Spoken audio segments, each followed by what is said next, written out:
band is under the command of Lieutenant Innocent Aloyo.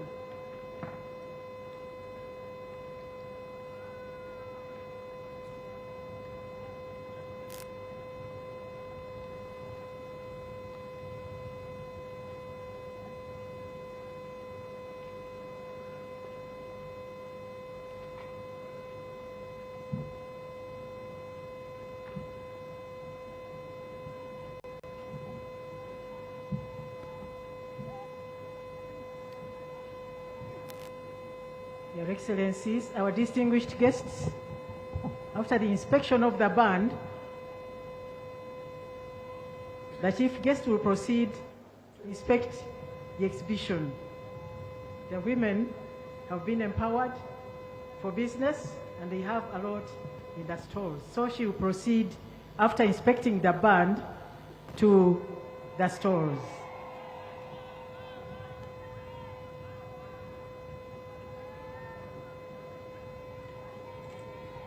So I would like to request all those who are going to accompany the chief guest to inspect the stores, please get ready. As soon as she has finished with the band, she will go for the inspection of the stores before we proceed with the rest of the program. Thank you.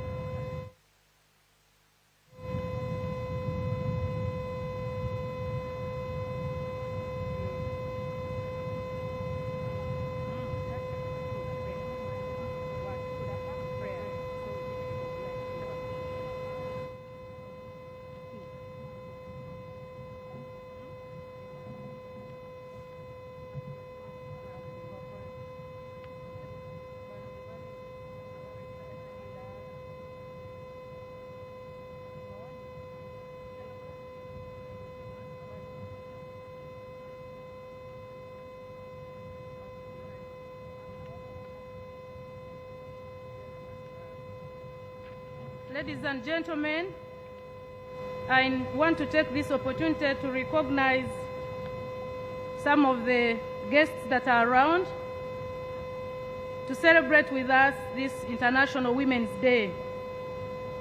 From the police force, Your Excellency, we have Assistant Inspector General of Police, Hadija Namutebi. You're most welcome. We have Assistant Inspector General of Police, David Waswa. You're most welcome, sir. We have with us Assistant Inspector General of Police, Lawrence Niwabeine. Sir, you're welcome. We have Assistant Inspector General of Police, Stephen Tanui. We have Assistant Inspector General of Police, John Nwajila. Assistant Inspector General of Police, Frank Mwesigwa. We have Assistant Inspector General of Police, Felix Valyamuisachi. We have Senior Commissioner of Police, Charles Ashaba.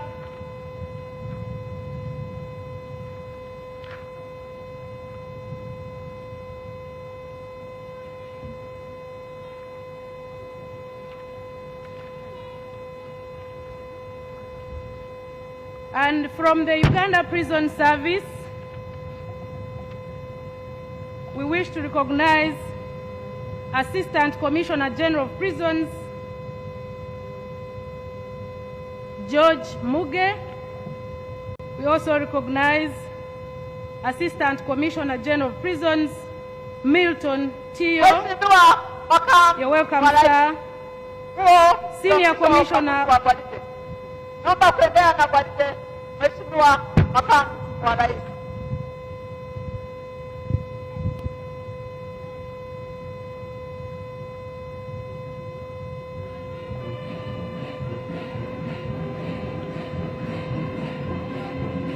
We continue to recognize Senior Commissioner of Prisons, Frank Vaine. We recognize Acting Senior Commissioner of Prisons, Geraldine Najuma. Acting Senior Commissioner of Prisons, Aliyo Natukunda. Commissioner of Prisons, Alex Ben Wansada. Commissioner of Prisons, Juliet Nantale. Commissioner of Prisons, Stella Nabunya.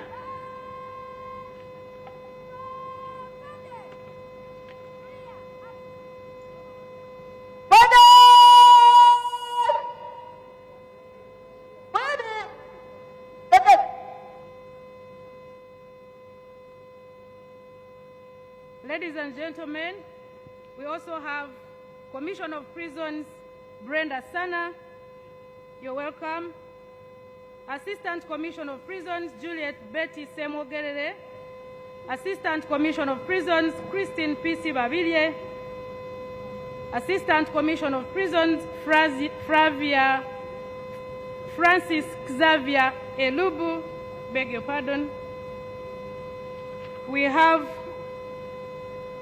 Senior Medical Officer Aida Ajambo. We have Principal Rehabilitation Officer Nuru Katerega.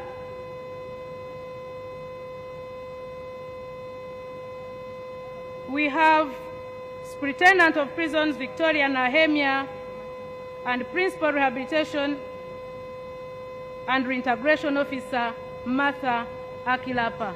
You are all most welcome on this day.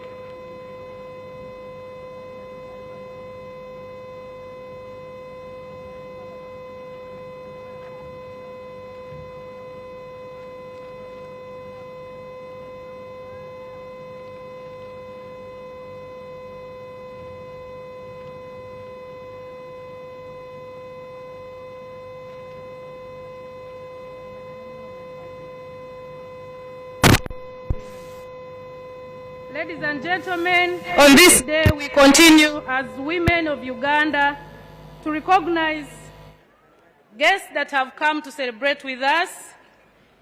We have the Dean for RDCs, RCC, Honorable Mbabazi Justin, you are most welcome. We have Assistant RCC Kawempe, Nasim Wasanyu, you are welcome. We have Assistant RCC Babilye Jemima from Nakawa, you're most welcome.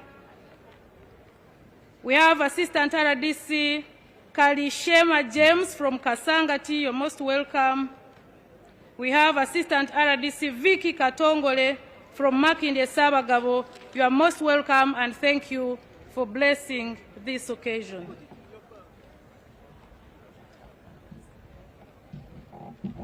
I would like to recognize the presence of the Uganda People's Defence Forces Member of Parliament present today. First is Honorable Evelyn Burejeya Asimwe, former Member of Parliament in the 10th Parliament. And I would like to inform you, I'm proud to inform you that she is the parade commander today.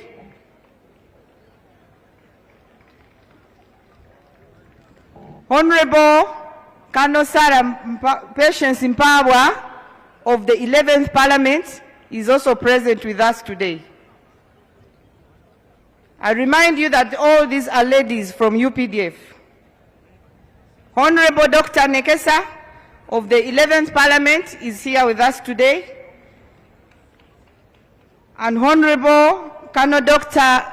Jennifer Alanyo is also here today. Honorable Colonel Sarah Oruni Susan is also present with us today. All those are members of the 11th Parliament. Distinguished guests, invited guests, I would like to inform you that we recently carried out elections for members of Parliament in the Uganda People's Defence Forces, and the following are the MP-elect. Colonel Sylvia Meme is present with us today. Colonel Christine Situma Nekesa is also present. And Major General Joseph Musoke Semwanga is also present with us today. Thank you for coming.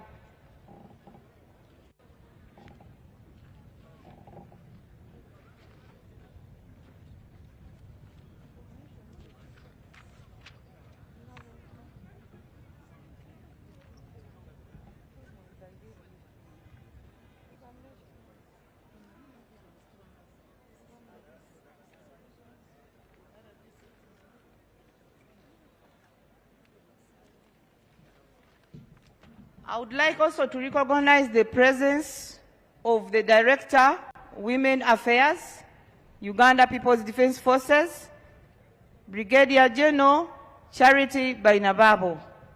Thank you for supporting us, especially with all the activities you helped us to carry out throughout the week, and most especially in this parade that is composed of ladies of UPDF. More so, in the health camp carried out last week at Kamocha. It was conducted by the women of UPDF and the medical services of UPDF. Thank you so much, the UPDF leadership.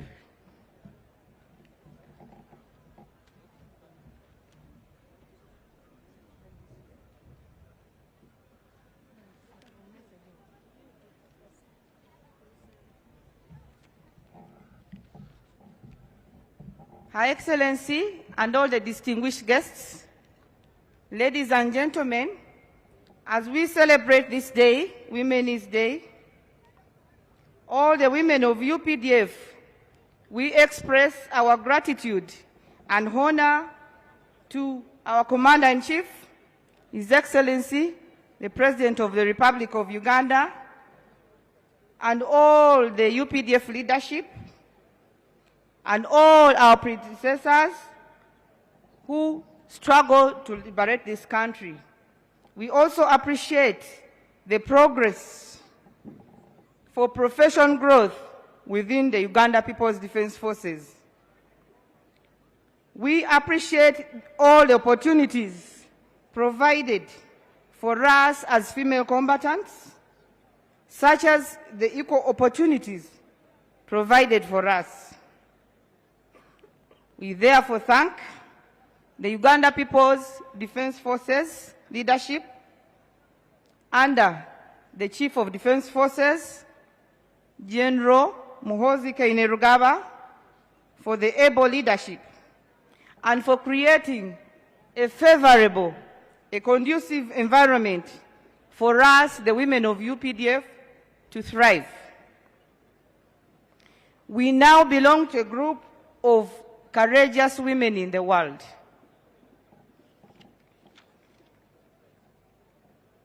We, the women of UPDF, are in full support to all the institutions of government to ensure a stable and economically strong country. We salute all the women and girls of Uganda, especially those who are engaged in building this country, politically, socially, and economically.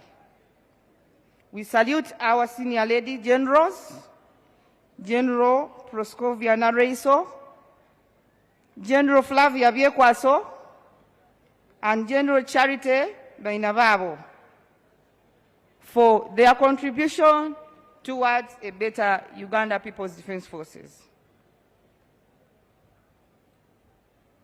The Directorate of Women Affairs in Uganda People's Defense Forces is central in promoting gender equality and also addressing welfare for the women in UPDF. It also ensures that all the women in UPDF thrive in leadership. The Directorate of Women Affairs is commanded by Brigadier General Charity Bainevabo. We congratulate all the women of UPDF, all the women of sister organizations, and all the women of Uganda. We salute the parade commander and all the participants. As I told you, Honorable Lieutenant Colonel Evelyn Bureje Asimwe is in command of this parade today. This year's theme, scaling up investment to accelerate access to justice for all women and girls in Uganda, is in line with the Uganda Vision 2040 that aims at transforming Uganda from a peasant country into a modern and prosperous country. Thank you so much. We salute our partners who continue to invest in justice for women and girls in Uganda. Together, we are building institutions that protect girls and expand their opportunities. Thank you so much. Thank you. We welcome you to this function. We have their excellencies, ambassadors, and high commissioners. We have the UN Women Country Representative. I think you will be seeing that diplomat here. We have the High Commissioner, Nigeria.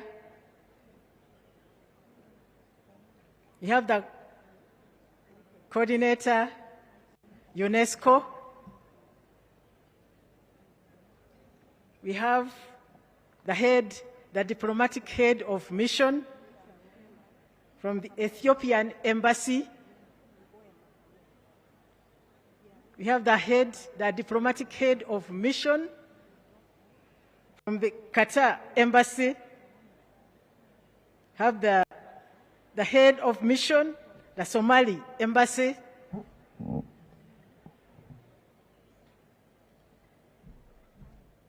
We have the ambassador, Embassy of Ireland.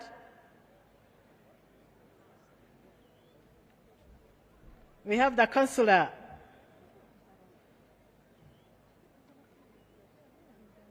And liaison.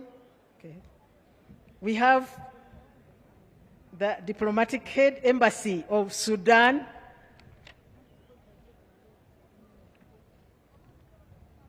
We have the head of mission, IGAD.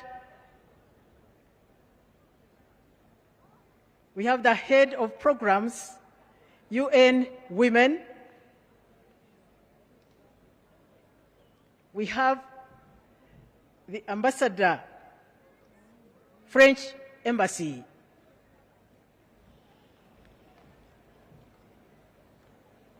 We have the assistant embassy of Denmark.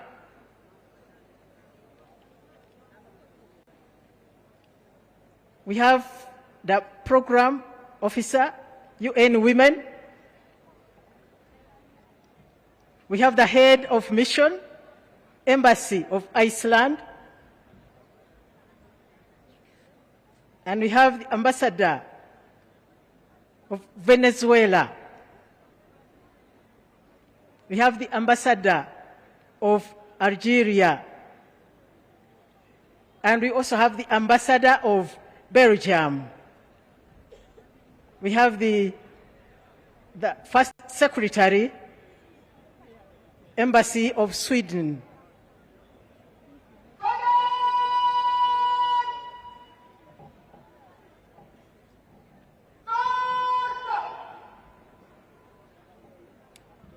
We have the head of UNAIDS.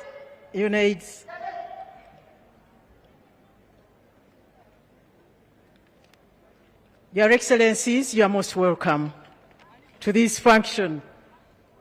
we are blessed by your presence. And we have got religious leaders of the various religions in Uganda and faiths. We have the Right Reverend Bishop Anthony Ziwa, the Chairman, Episcopal Conference. We have Archbishop Moses Odongo, the General Overseer, National Fellowship of Born Again Pentecostal Churches. We have His Eminence, Sheikh Shaban Mubajje, the Mufti of Uganda, Uganda Muslim Supreme Council. We have His Eminence, Archbishop Jeronim Muzeyi, the Uganda Orthodox Church. And we have got other religious leaders, but I have mentioned only the top ones. Today, as it is the Women's Day, when we call people to come and pray, we shall have the women who have been appointed by them, by those church or religious, by those religious leaders.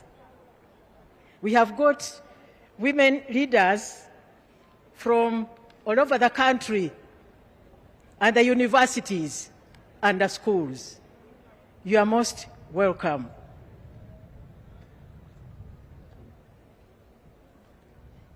Her Excellency, the Vice President, is still inspecting the stores. Immediately after that, when she returns, we shall go into prayers, and then after that, we shall have the march past. I'm sure that is what people are waiting for. You are most welcome in all your capacities, Your Excellencies, our distinguished guests. Tunawakaribisha sana kwa sherehe hii ya wanawake wa kimataifa.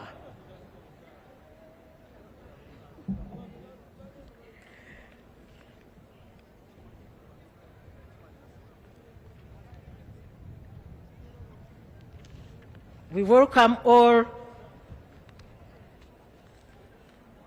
the ministers of state. We welcome all heads of constitutional commissions. We welcome all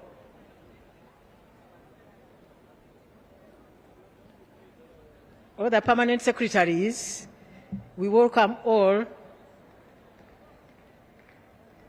the leaders in their capacities in the public service, the different organizations.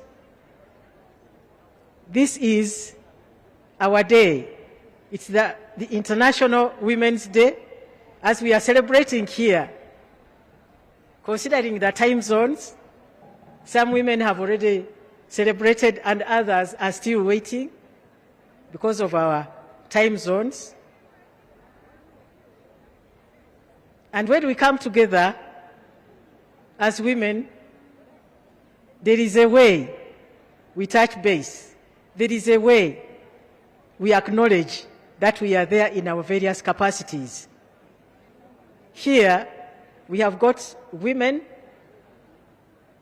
from different categories,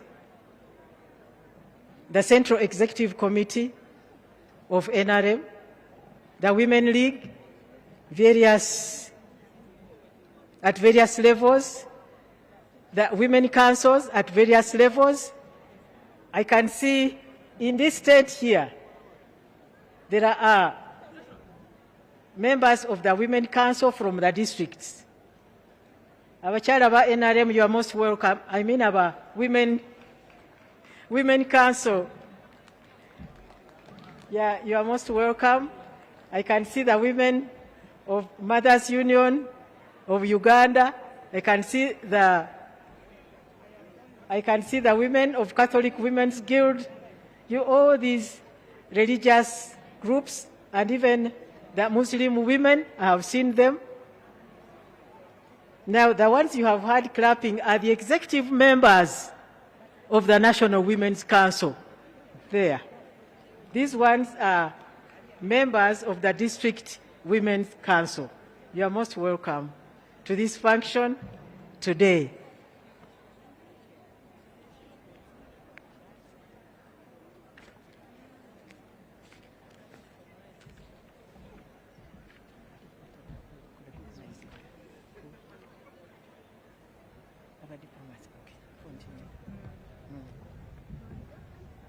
Distinguished guests, ladies and gentlemen, we continue to recognize the dignitaries that have blessed this occasion. We welcome the High Commission of India, Upendra Singhi. You're most welcome, sir. We also welcome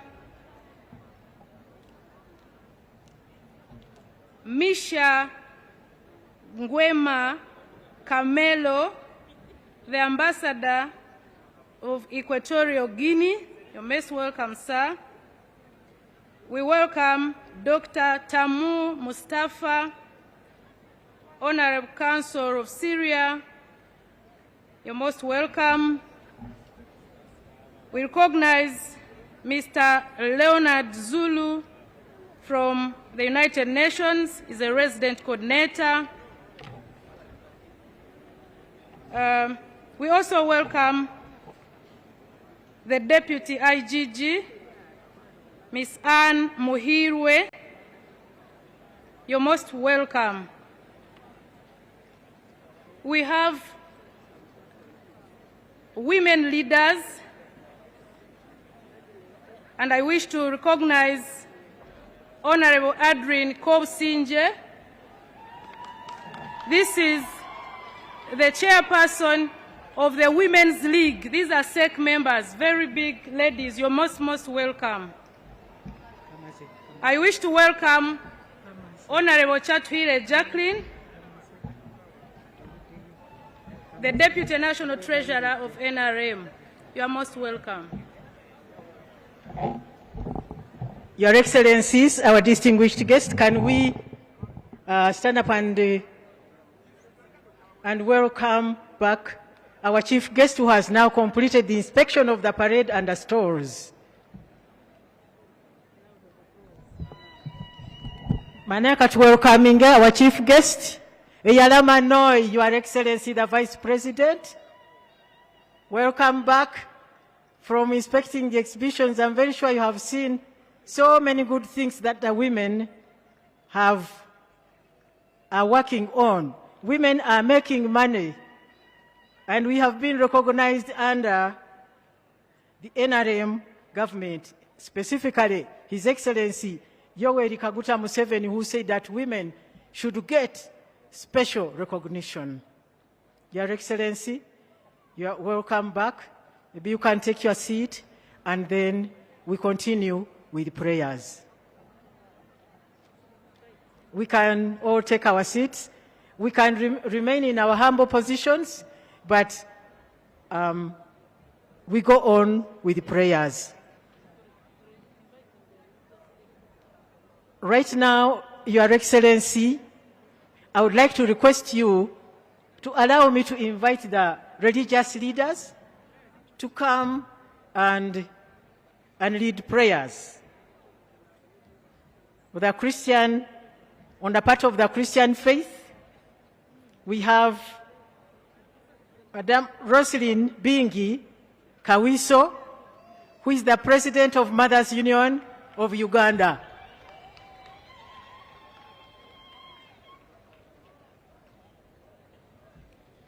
And for the Muslim faith, we have Hajat Zainabu from Uganda Muslim Supreme Council. Today is our day. Our religious leaders, thank you for allowing these women to come and lead prayers, even in your presence.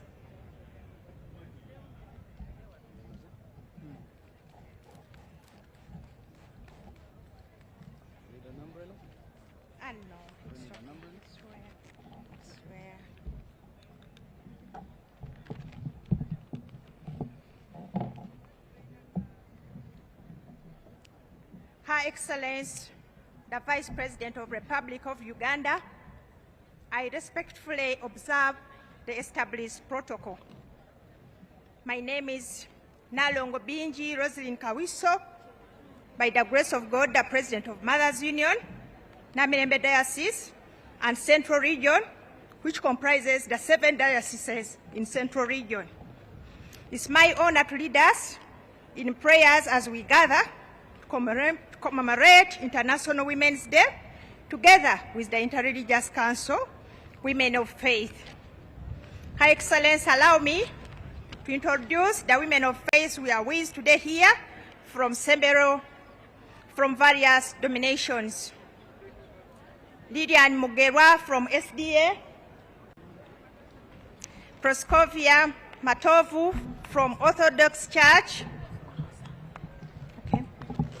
Madame Florence Nasanga, she's our chairperson, Interreligious Women of Faith from Catholic denomination.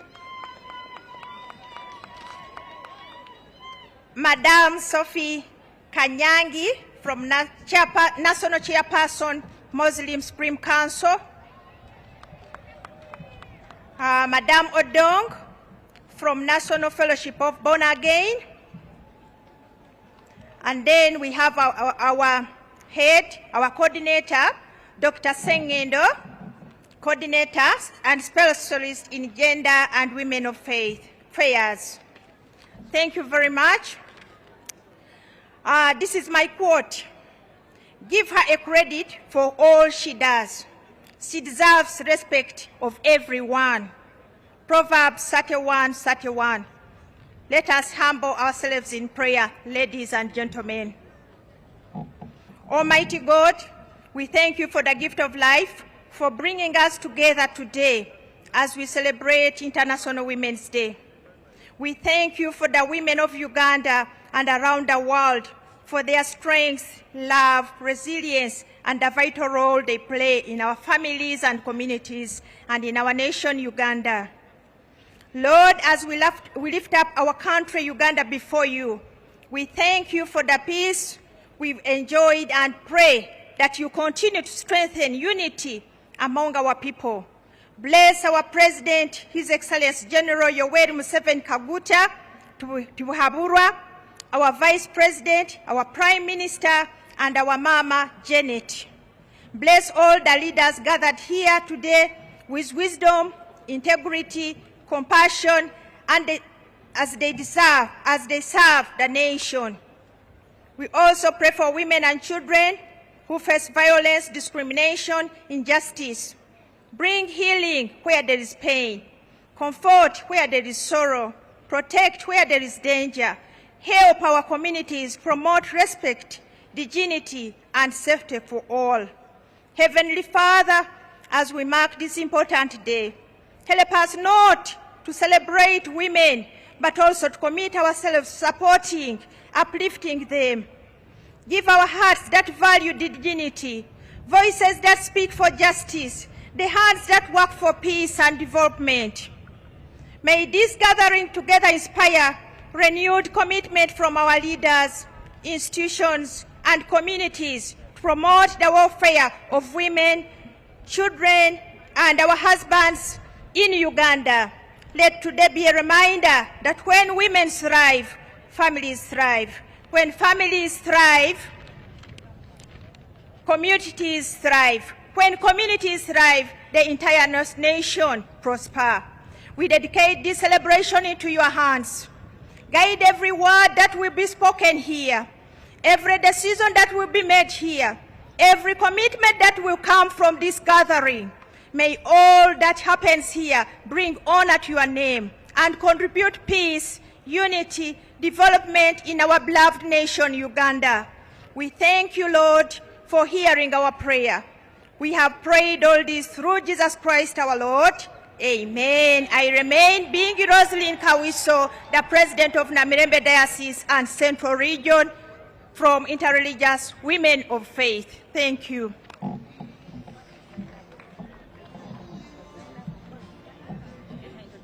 Your Excellency, the Vice President of Uganda, my name is Hajat Kenya Sophia Safina.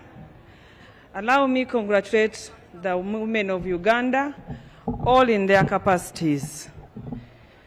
Today we are having a Muslim woman, the first deputy Sharia director, who is going to lead us prayers today as we wait for the card courts.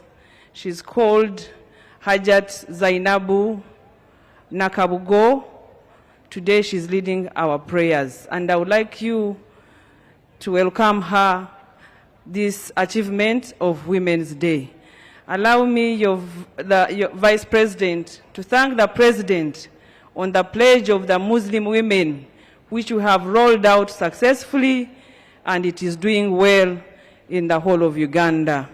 And we appreciate the pledge that he has put across of 2 billion, and we promise that we will work hard to make sure we elevate poverty in Uganda among the women at the household level, following the socio-economic transformation of Uganda. Thank you. Assalamu alaikum wa rahmatullahi wa barakatuhu. Bismillahir Rahmanir Rahim. In the name of Allah, the most gracious, the most merciful. All praise is due to Allah subhanahu wa ta'ala, Lord of the worlds. We seek His help, His guidance, His forgiveness. May peace and blessings be upon our beloved Prophet Muhammad sallallahu alayhi wa sallam, his family, his companions, and those that followed his guidance until the day of judgment. Allah subhanahu wa ta'ala says in his glorious Quran, Man amila swalihan min dhakarin aw untha wa huwa mu'min falanuhyiyannahu hayatan tayyibah wa lanajziyannahum ajrahum bi ahsana ma kanu ya'malun. Surah An-Nahl. Whoever does righteousness, whether male or female, while he is a believer, we will surely cause him to live a good life, and we will surely give them their reward in the hereafter, according to the best of what they used to do. Chapter 16, verse 97. We thank Allah for the gift of life, the dignity He bestows on every human being, and for the many women whose faith, courage, and labor sustain families and communities. O Allah, most merciful, most compassionate, on this day, when we honor women, we recall your promise that whoever does righteousness, male or female, and is a believer, will be granted a good life and rewarded for their deeds. Grant our women strength, protection, and recognition. Bless the mothers who nurture, the daughters who aspire, the sisters who support, the wives who partner, and the women who lead in schools, hospitals, markets, places of worship, and public places. Make their efforts a source of blessings and upliftment for their households and for the nation. O Sustainer, reward those who pursue knowledge, justice, and service, ease the burdens of women who face hardships, heal those who suffer from injustice and violence, and grant patience and hope to those who work quietly for change. Guide our communities to reflect the compassion and equity you command, and remove from us prejudice, neglect, and oppression. O Allah, grant wisdom and integrity to our leaders and institutions, so that laws and policies protect the rights and dignity of every woman. Strengthen civil society, faith leaders, and families to create safe spaces where women can flourish and contribute fully. O Allah, bless the President of Uganda, the first family, the government, and all who serve in public offices. Grant them wisdom, justice, and compassion in their decisions. Bless all Ugandans with unity, security, and opportunities for dignity and prosperity. protect the vulnerable, provide for the needy, and unite our hearts in service to the common good. Accept from us our prayers and deeds. Make us instruments of mercy, equity, and honor for one another. Guide us to act with humility, courage, and steadfastness in the cause of goodness. In the name of Allah, the Almighty, we pray. Wa sallallahu ala sayyidina Muhammadi wa ala alihi wa sahbihi ajma'in. Wassalamu alaikum wa rahmatullahi wa barakatuhu.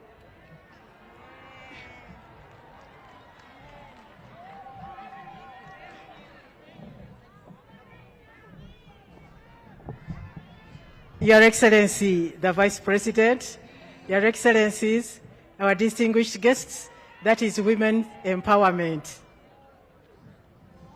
That is a song to take them back to their seats.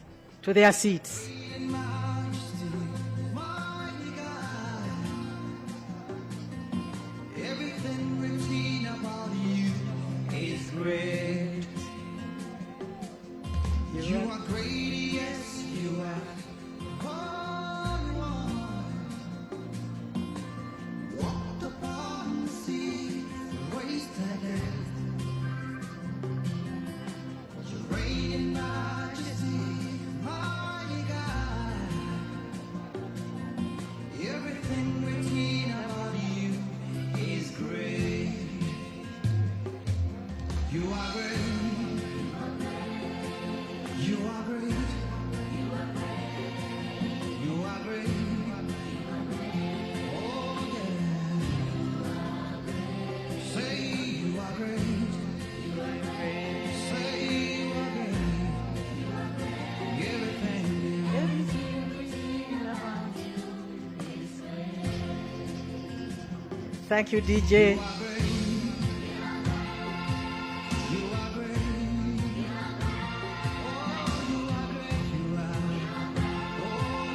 Thank you, DJ. Thank you, DJ. The religious leaders are having a photo moment with Her Excellency, the Vice President. Cameras, muliwa. Hey, that is a photo moment. This is an historic day. We have the Vice President, who is a woman.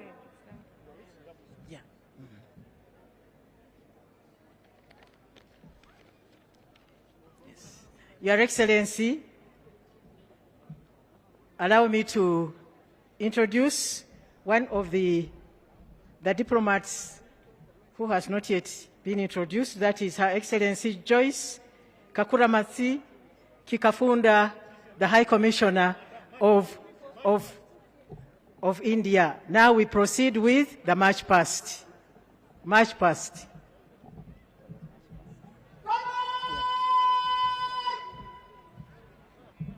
Your Excellency, distinguished guests, ladies and gentlemen, it's time for march past.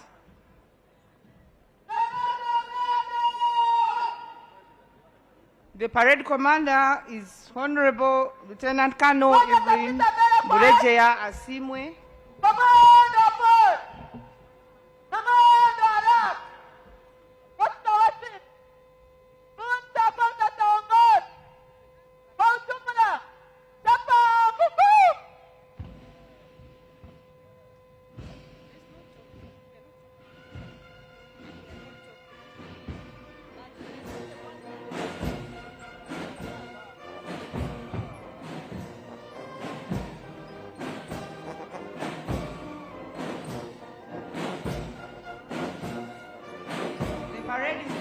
By Lieutenant Colonel Evelyn Burejeya Asimwe, and the parade second in command is Major Miriam Akelo Opio.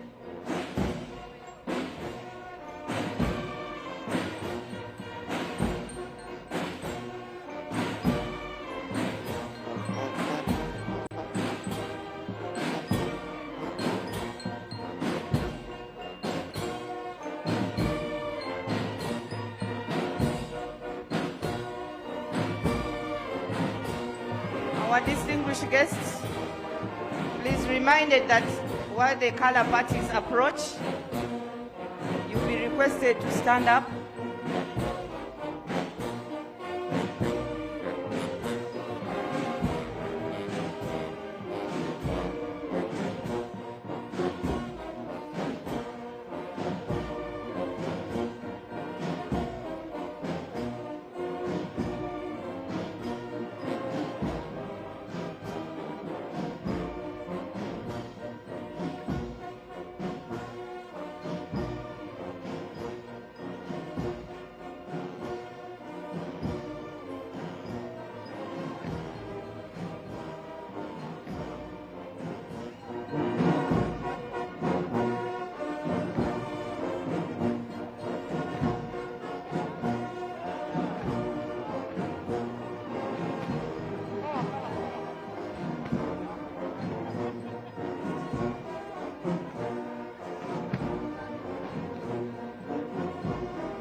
Yes,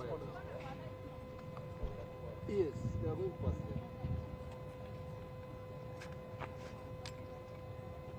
there. Ladies and gentlemen, the parade commander has requested for permission for the colors.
Maximum security, glamour, and beauty to the national colors.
Thank you very much. The parade commander of today, Honorable Lieutenant Colonel Asimwe, for doing this at your best. She's now handing over to the parade to IC to march off the parade.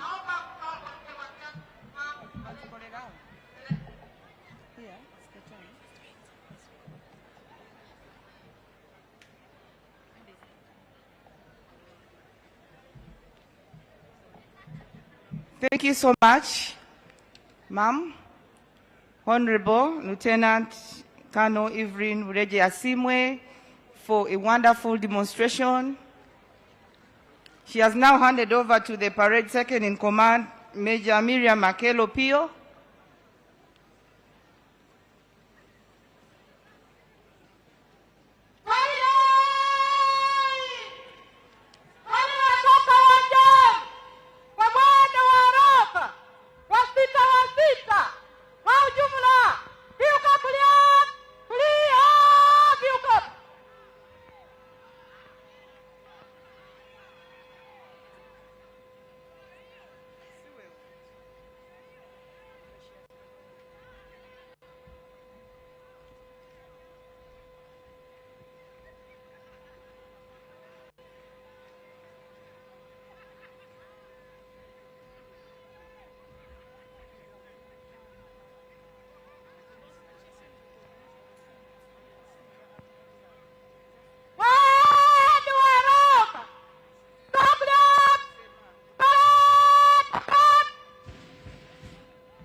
Parade is now moving out under the command of the parade second in command. Her Excellency, Ma'am, I would like to recognize the presence of Lieutenant General Samo Kiding, the Deputy Chief of Defense Forces. Lieutenant General Jack Agonza Makasumba, the Chief Joint Staff. Major General William Bino Mujisha, the Commander of Military Police. Major General James Chinarwa, the Joint Staff Human Resource. He is also a Member of Parliament elect for the 12th Parliament. Brigadier General S.M. Bagonza, the Chief of Staff, Land Forces. You're most welcome. Brigadier General Mwanjesa Chiranda, the Chief of Staff, Reserve Forces. You're most welcome, sir. Brigadier General Fred Mwesije, the Commander, 1 Infantry Division. You're most welcome, sir. Brigadier Wycliffe Keita, the Joint Chief of Staff, Training and Doctrine. You're welcome. Brigadier General Richard Karemire is the Chief of Formal Education, Culture and Sports within the UPDF. Thank you so much for coming. Brigadier General Godwin Karugaba, the Joint Staff Logistics, you are welcome. Major General Joseph Musoke Semwanga, the Deputy Chief of Land Forces, you are much welcome, sir. Thank you, Your Excellency. Please allow me also to recognize some of the great mobilizers in Kampala. These are Nabugabo Abdil. They are seated there in the pavilion. Nabugabo Abdil Joint Venture. They brought a team of more than 1,000 people to this function. You are welcome. And their managing director is Mr. Hamza Senyondo. Your Excellency, among the great women we have in Kampala, we have the Right Honorable Margaret Nantongo Ziwa, who was once Speaker, East African Legislative Assembly. Your Excellency, we also have the Secretary to the Equal Opportunities Commission, Dr. Sharif Nasa Mukwaya.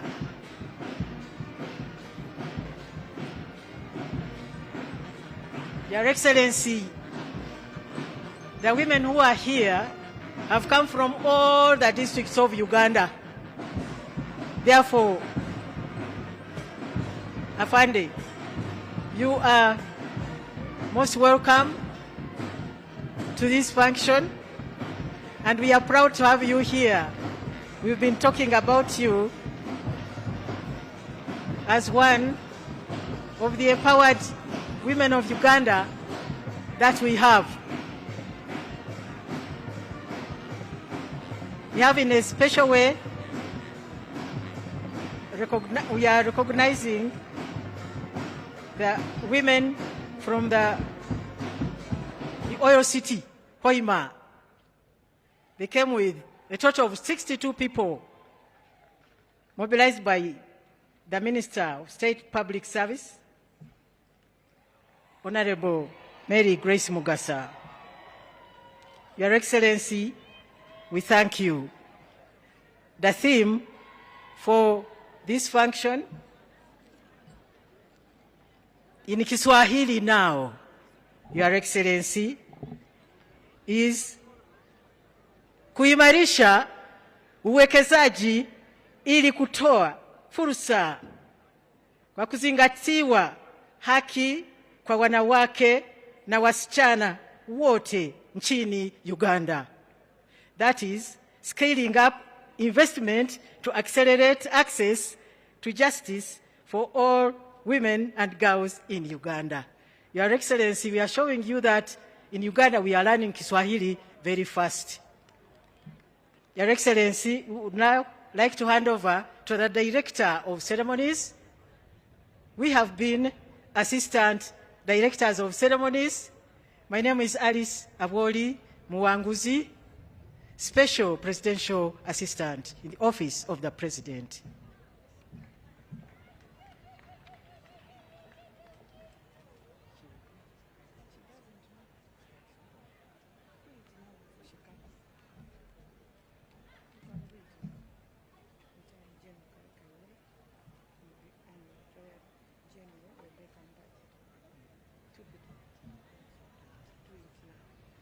Yeah, as the Director of Ceremonies comes, I would like to recognize the presence of the retired General Kale Kaihura, who was our Inspector General of Police, and retired Brigadier General Rebecca Mpachi.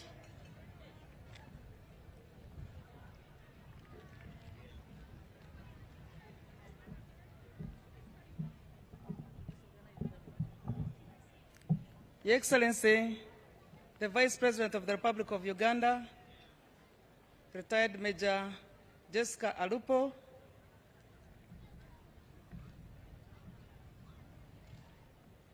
Your Lordship, the Chief Justice, the Right Honorable Prime Minister of the Republic of Uganda, the Right Honorable Deputy Prime Minister of the Republic of Uganda,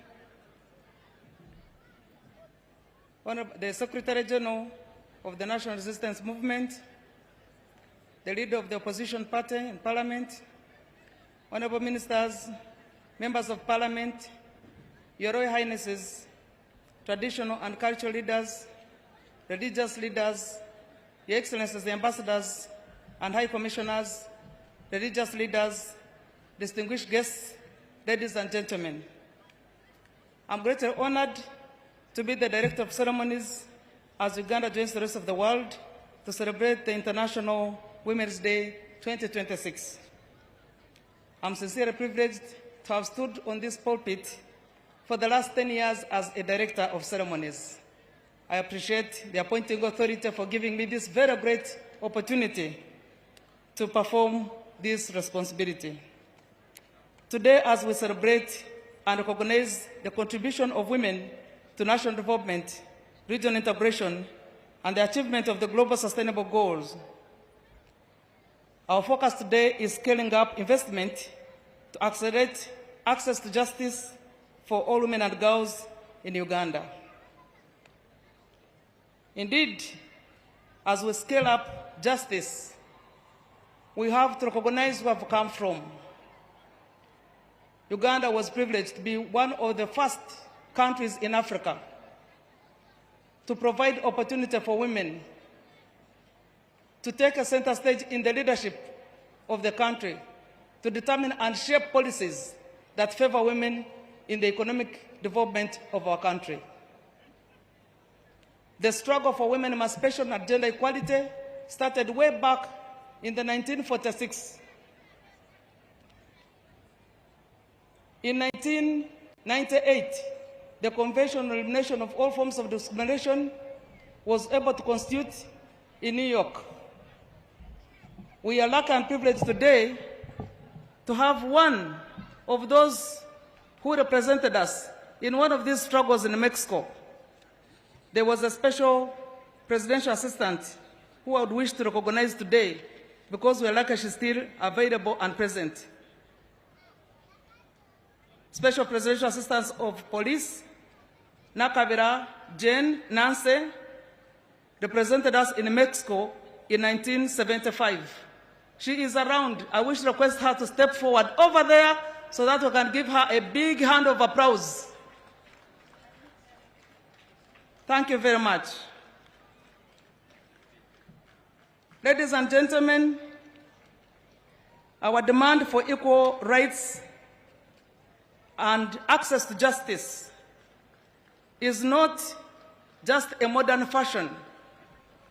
It is a way, a pathway through which Uganda would be able to develop faster.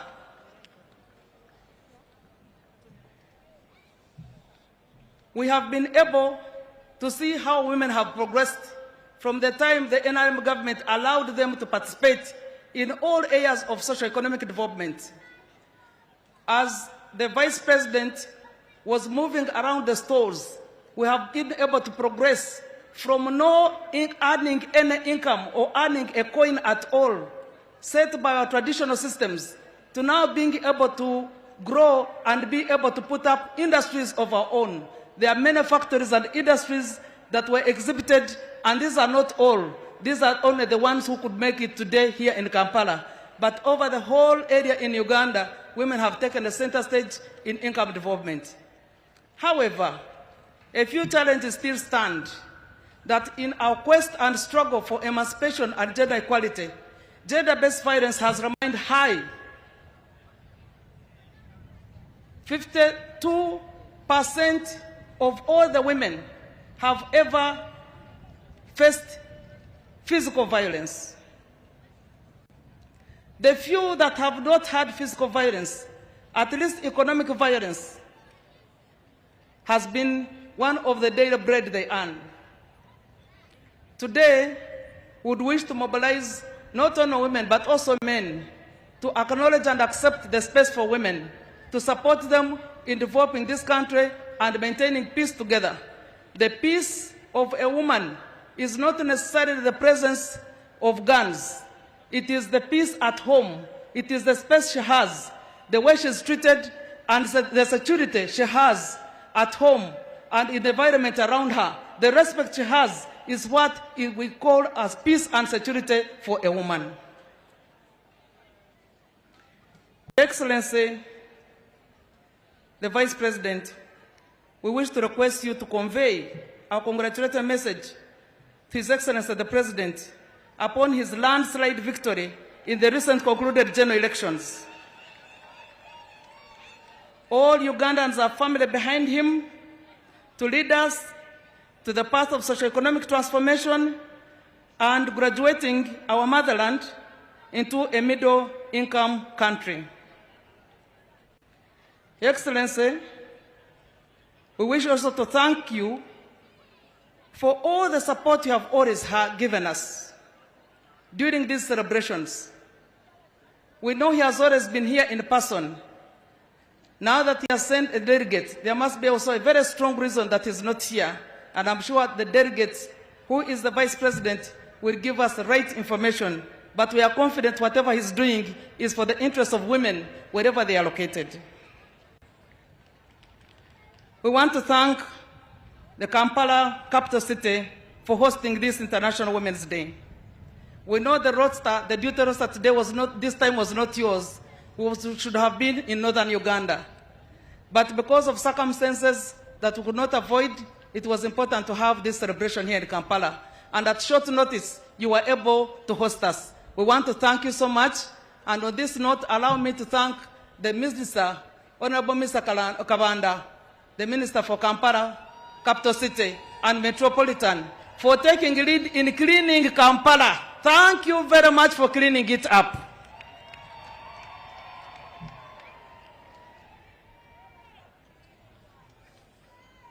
Your Excellency, allow me to recognize a few eminent persons that were here that were not recognized before.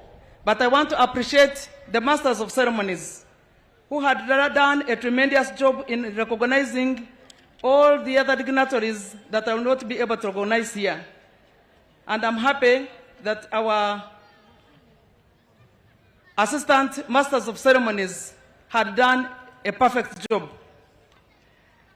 I want to appreciate them here. Madam Alice Mwanguzi Awori, Omubita Arkwera. Thank you so much for always holding the platform, taking us through. You know our history, you know where you are going, and you have groomed a number of us. We never make mistakes on this microphone because of the presence of this lady. She has been our super glue on this podium. Thank you very much. Step forward and everybody recognize you by a hand clap. In our women fraternity, we would have called her a journal, and I think she deserves to be. We have Assistant Superintendent of Prisons, Mary Centenary. She looks as a centenary bank. Assistant Commissioner of Prisons has corrected me. Thank you very much for taking up this stage and for enduring the sun on every ceremony we have. We have always had you. Thank you for perfecting the skills. Major Terry Murunji Flavia, Omubwat. Thank you very much. This one is the Director of Information in the Reserved Force. Thank you so much for perfecting the skills. We look upon you for the coming generation of the young people. You are their lead Masters of Ceremonies. We thank you for the job well done. Allow me to recognize colleague ministers who are here present. Honorable Samuel Helen, the Minister of State for Disability Affairs. She's over there. Thank you very much for the job you have been doing with persons with disabilities in the country.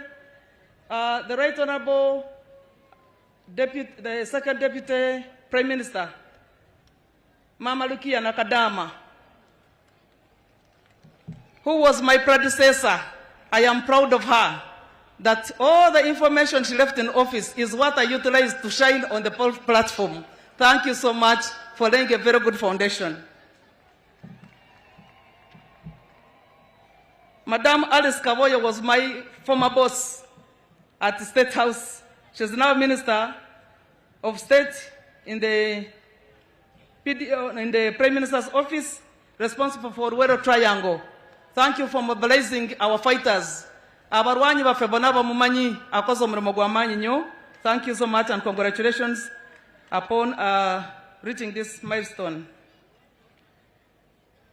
Honorable Peter Okeris, Minister of State for Karamoja Affairs, Office of the Prime Minister. He was one of the first to come here in the morning. Thank you, Papa, for gracing this occasion. Honorable Mugisa Grace Mary, Minister of State, Public Service, congratulations and thank you for being with us. Honorable Victoria Rusoke Atwoki, Omubitokati, thank you very much. She's the Minister of State for Local Government. Local government is one of the biggest ministries we have. She manages to marshal it up with the Honorable Rafael Magezi. Thank you so much for gracing this occasion. Honorable Helen Adoa, the Minister of State for Agriculture, responsible for fisheries, thank you for ushering women into the lake. The women are now fishing on their own. They are not waiting for fishermen to bring fish. Now I don't know the name we should be giving women who are fishing. Are they fisherwomen or fishermen? Fisherwomen. That's a new slogan because previously we did not have women on the lake fishing. Now we have a number of them because Honorable Adoa has ushered them into the lake to fish. Honorable Akela Beatrice, Minister of State for President Economic Monitoring, thank you for monitoring the economy. I am happy that you are here to grace this very important occasion. Honorable Diana Mutasigwa, she is also with us, Minister of State in the Vice President's office. Thank you for gracing this very important occasion.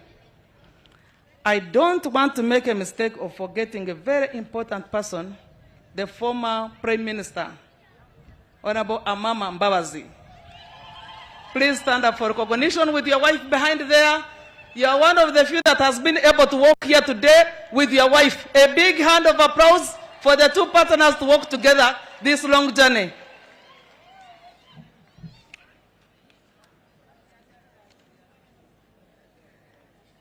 I also wish to request to recognize the presence of our ambassador to Turkey, Honorable Nusrat Peru. I'm sure everybody knows her because of the role she played in mobilizing for canvassing for votes in the recently concluded elections. But she has been in the trenches of the struggle for gender equality and women emancipation. She is now the ambassador in Turkey. We have a consular general in Guangzhou, China. I seem to have seen the consular here. Please stand up for recognition. Yes, she's over there in the middle. Thank you so much, Mama, for coming here on this very important. Ambassador Chikafunda, I invited her personally. She's from India. Thank you so much for gracing this very important occasion. We cherish the journey you have been making and for the progress, the fight for gender equality. I don't want to take you longer because I'm sure many people have been invited, but allow me kindly to recognize the cultural leaders. His Royal Highness Isa Sabaruri of Bururi Kingdom is the chairperson of Uganda Kings and Cultural Leaders Forum. He's there in his royal regalia. Your Royal Highness Paul Sunday Emormol Papa Iteso. Please, a big hand of applause. Ambassador John Atim, who has been the Secretary General of the Forum for the Cultural Leaders, is also here with us. We want to recognize you in a special way, and thank you for gracing this very important occasion.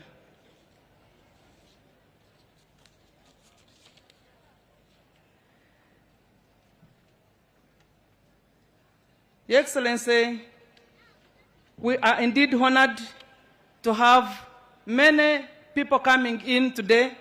I am unable to introduce everybody, but allow me in general terms, thank you so much for gracing this very important occasion. Thank you for recognizing the efforts of women. I want in a special to thank the media. The media has pitched it up. This important celebration is not only happening here, but everybody is viewing us online. And the whole of this week, they have been showcasing the women's progress in achieving equality and justice, and also their contribution towards socio-economic development.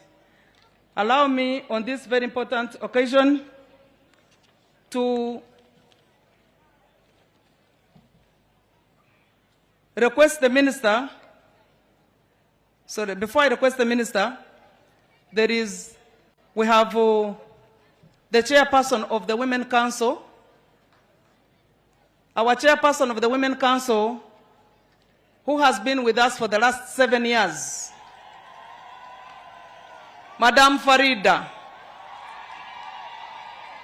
Madam Farida Chivawa, please walk slowly.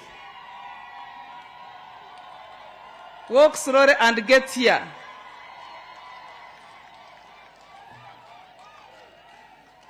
Farida Chivawa has been a very instrumental cadre of the NRM. She has been a beacon of the women's equality, gender equality, and women's emancipation. She's a very strong mobilizer, even as you see her walking majestically.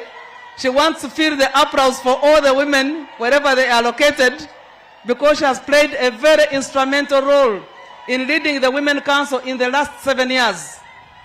She is presenting herself with a very dynamic team of eminent women who have been supporting her within the journey. From the time she walked in office, she has worked with her team to this particular day as we celebrate the International Women's Day 2026. You have the right to dance, you have the right to fill the space, you have the right to celebrate because this is your day. You forgot your colleague. You don't want to offend her. State Minister for Defense. Allow me kindly to recognize the presence of Honorable Huda Olel Abson, the Minister of State for Defense and Veteran Affairs. Thank you so much for joining us. Thank you so much for coming and for celebrating with us. Madam Farida, please take your space. Honorable Nabakova, I beg your pardon. Honorable Nabakova has been with us all through. The Minister for Lands, she has clarified, she has enabled the Land Committee. Many reforms now are within the land section. Let me mention this properly. The number of reforms she has made, Honorable Nabako want to appreciate, that you can go online and apply for a land title and have it in your names and you will get it and in a very record time. So we want to thank you so much for this landscape achievement you have made in the lives of women. It was one of the hard spaces for women to get to acquire a land title. But within your time, I am told 30% of the women, of the people who own land, 30% of the women have registered land. Congratulations. Thank you for coming to join this important occasion. Farida, my dear sister, the floor is yours. Thank you so very much, Honorable Peace Mutuzo, our own, for giving us an opportunity as women leaders of this country to make a statement on this very important day. And it is our day to shine. Can I hear you?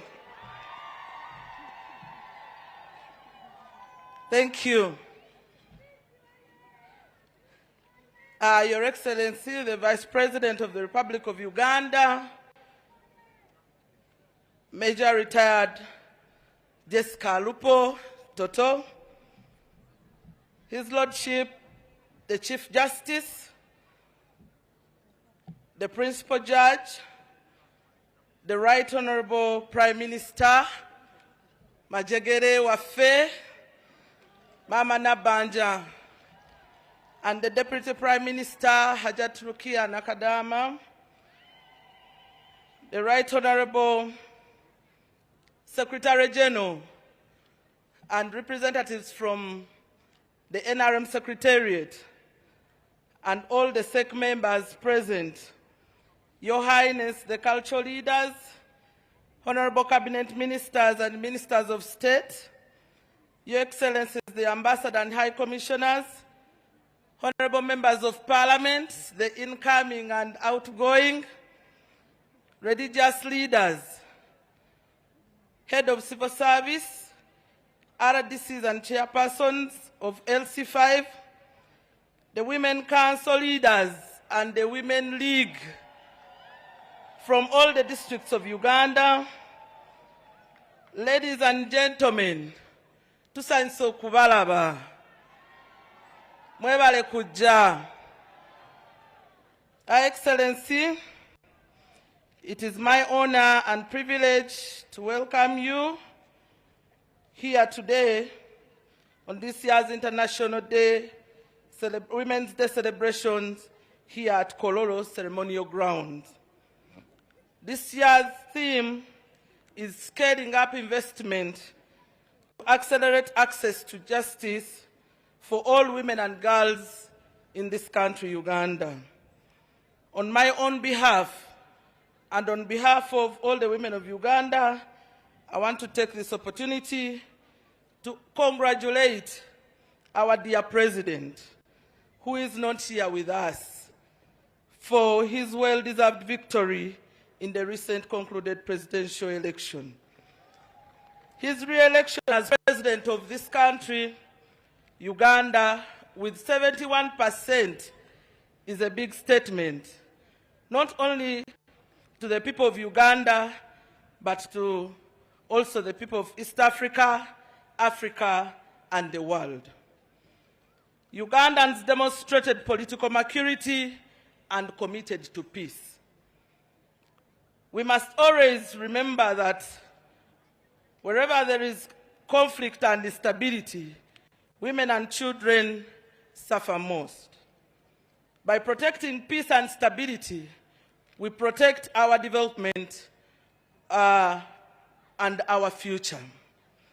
We extend special appreciation as National Women's Council to the First Lady of this country, Mama Janeti Kataha Museveni, for standing firm with Muzei throughout the journey of election. Mama is not here, but we want to thank her for the message which she reinforced, the values of unity, peace, and stability. The last-minute prayer that Mama sent had a powerful message to the country, reminding us of our responsibility as citizens and encouraged Uganda to peacefully come out in person and participate in the democratic process.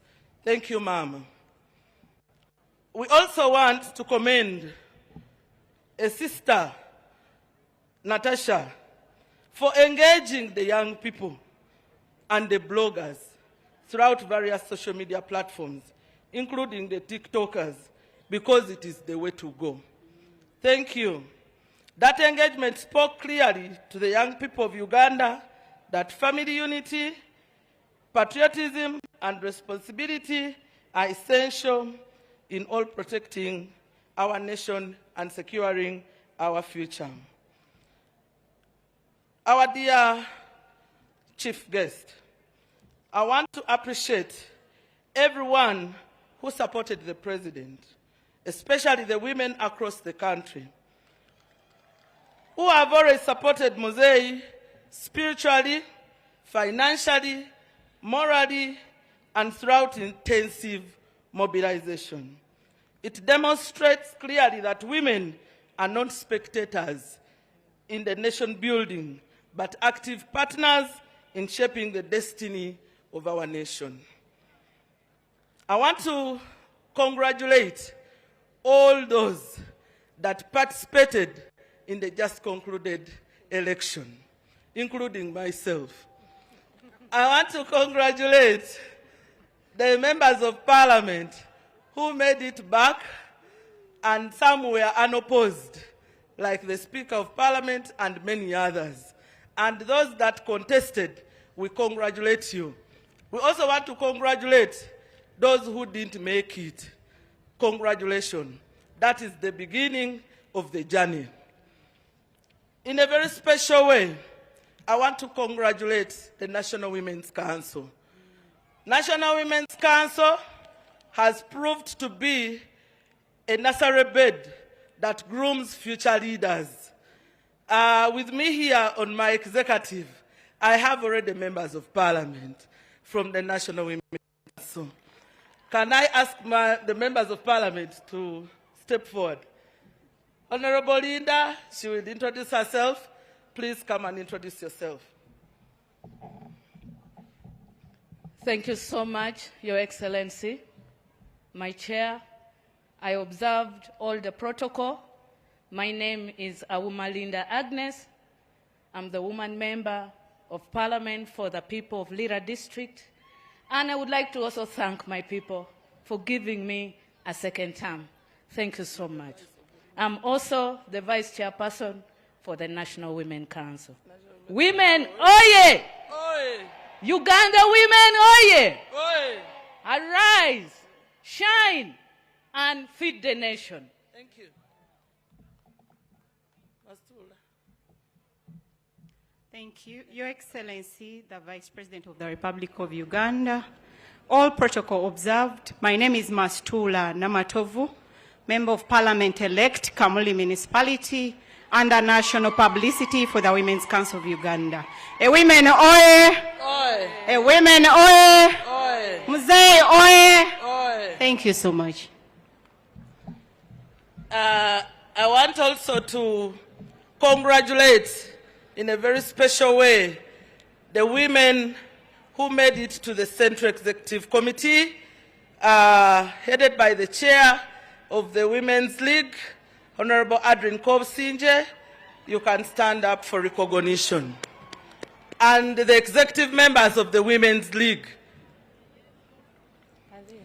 The Vice for Buganda is there, Mama Buganda, Juliet Nasuna. The Vice for Western, Honorable Inidi Mwesije, please. The Vice for Northern, Adong Teddy. The Vice for Eastern, a Captain, Captain Grace. The General Secretary, Honorable Jacqueline, and she's going back for Yala. And the publicity, who is a member of the Women's Council. Please introduce yourself. All protocol observed. I am Akwi Nora Robina, the National Publicity of the Women's League, at the same time, the National Treasurer of the Women's Council. All women, oi! Women, oi!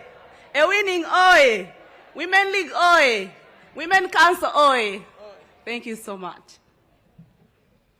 Before I proceed, I want to take this opportunity to give the executive of the National Women's Council an opportunity to introduce themselves. But before they come, I want to introduce Honorable Asamo Helen, who is a member of the executive of the Women's Council representing women with disability. Honorable Asamo, thank you so much for guiding us all the time. I want also to introduce Hilary. Let Hilary first come. Hilary, you can introduce yourself. Thank you so much. Your Excellency, the Vice President, and all protocol observed. My name is Hilary Asimwe. I am the Secretary for the Female Youth at the National Youth Council. And by law, I also become part of the executive of the Women's Council. I am honored to be part of this great event. And as young women in leadership, when we look at other women that have made it, we are greatly inspired, and we are ready to inspire the next generation. Thank you. Women, oye. Youth, oye. Yeah. Thank you, Honorable Dr. Nakafero. Please come and introduce yourself. Your Excellency, the Vice President of Uganda, all protocol observed. My name is Angela Nakafero. I serve as the Commissioner Gender and Women Affairs, Minister of Gender, Labour, Social Development, ex-officio to the National Women's Council. Thank you very much.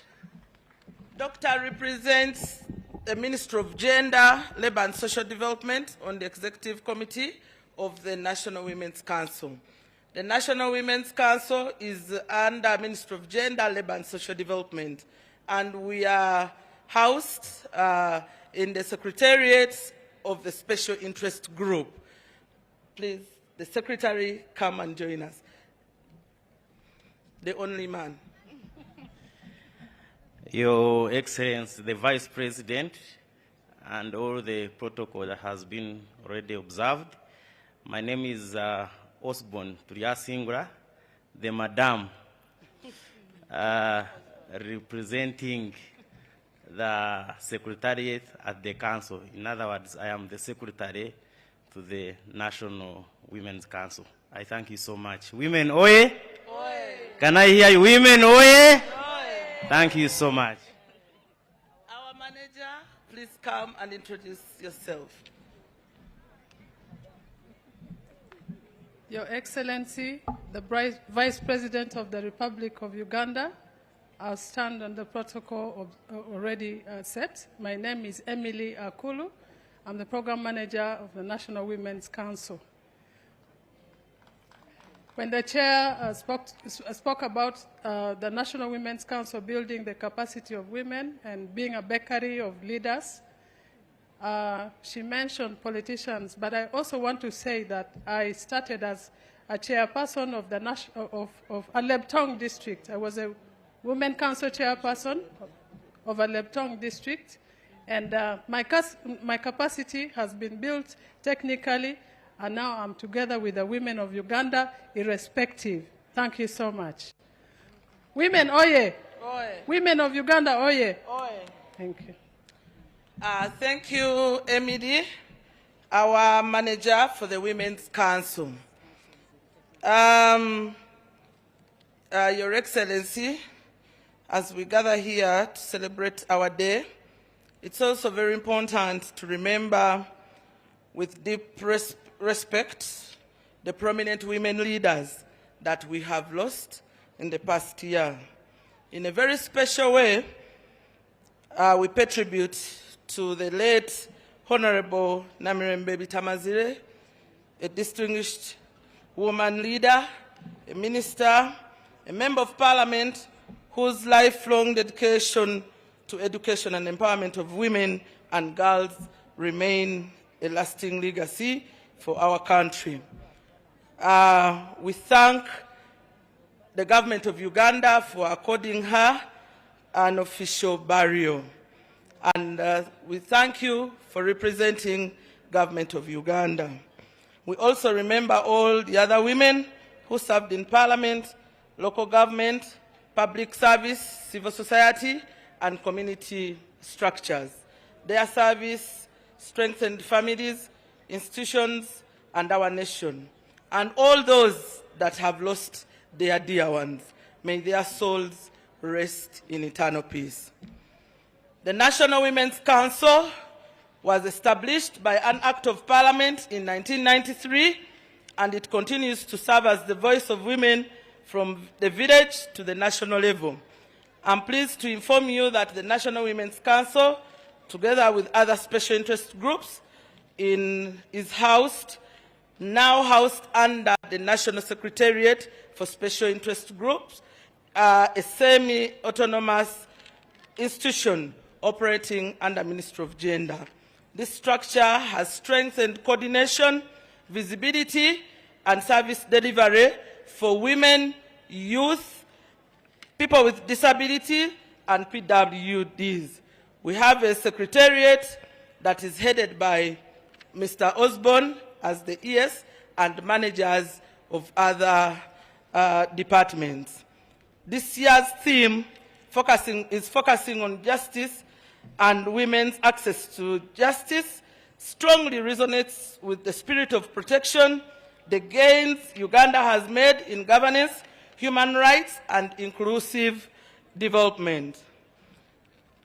High Excellency, we commend government has continued commitment to gender inclusion within the justice sector. Today, women constitute over 50.6% of the judiciary in Uganda, demonstrating remarkable progress in Uganda's leadership. In the administration of justice, at the Supreme Court level, women now represent approximately 51.26%, while among registrars and judicial officers, women count for about 55.69%. This deliberate effort is to promote capable women within the justice system that has strengthened public confidence in the judiciary and expand access to justice for Ugandan women and families.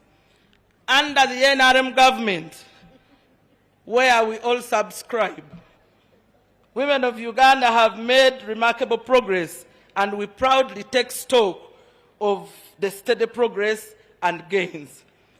First is through affirmative action and deliberate policies. Women today are represented in parliament, and local governments like the special interest groups. A case in point, the Women Council has enabled over 360 of the women leaders to serve from grassroots up to the national level, where I happen to be the national chairperson. This has strengthened inclusive governance and amplified the voices of the women. It's also evident that the women now serve with distinction in sectors such as security, finance, agriculture, ICT, banks, education, science, health, business, name it, innovation, value addition, roles which were once unimaginable. Her Excellency, Uganda has also made a significant strides in economic empowerment through programs aimed at transforming households and uplifting citizens out of poverty.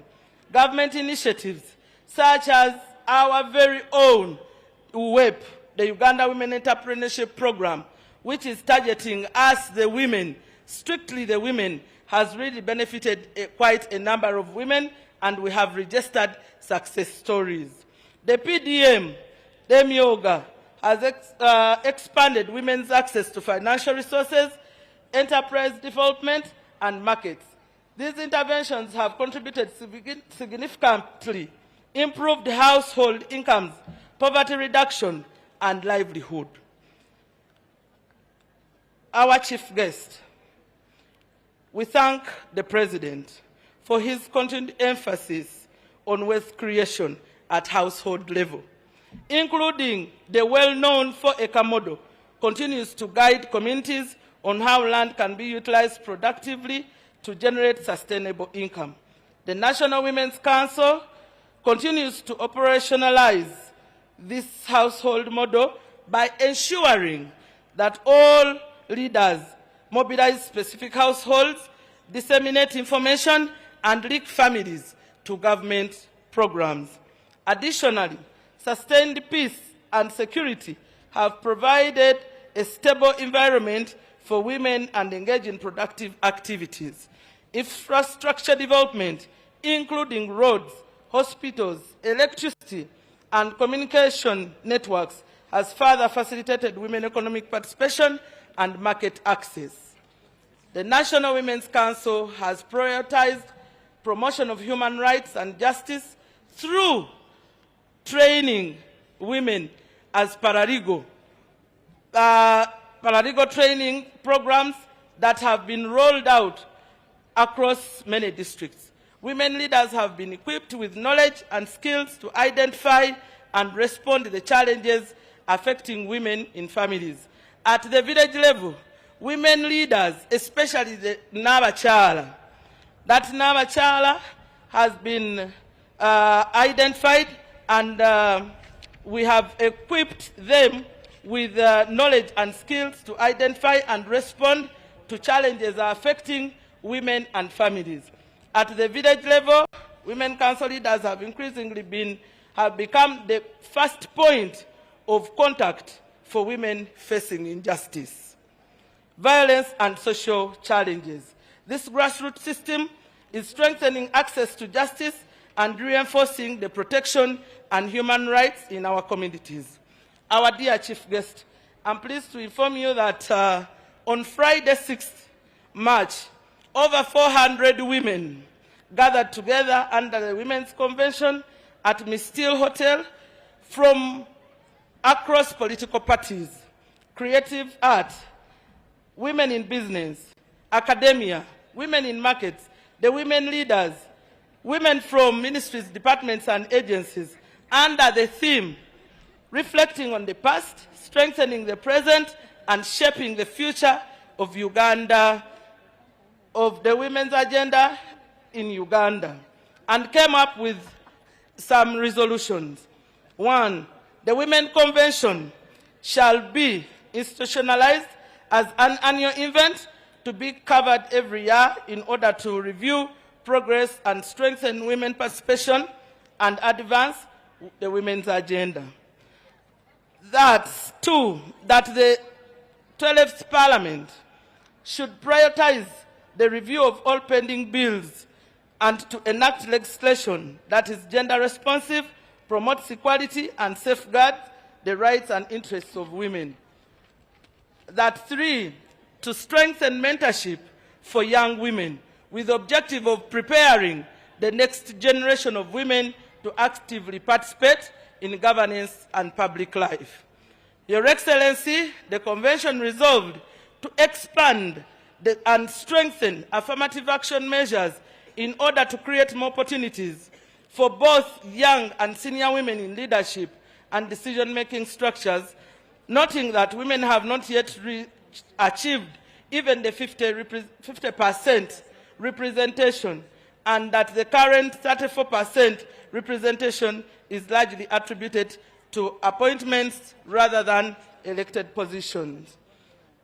Our chief guest, the convention also revealed, and we agreed, that we have to mainstream increase of women's presentation in key decision-making positions. Those are heads of departments, agencies, and administrative units. We recommended that we get more women in key decision-making positions.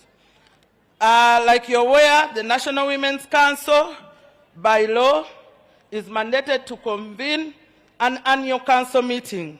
I also want to present to you, our dear chief guest, the resolutions of the Women's Council Conference that sat yesterday at Africana and was well attended by all the women leaders from the 146 districts and cities. Ministers also attended, and the Secretariat, and we had resolutions. One was to review and amend the legal provision governing the lining up method used to vote during primary elections, noting that the practice is gender biased, undermines democratic principles, exposes women to intimidation and violence, and is inconsistent with dignity and safety of voters, particularly women. That was one of the recommendations. And 2, the Council resolved that we identify and document, profile women who have attained leadership positions and have progressed through the structures of the National Women's Council.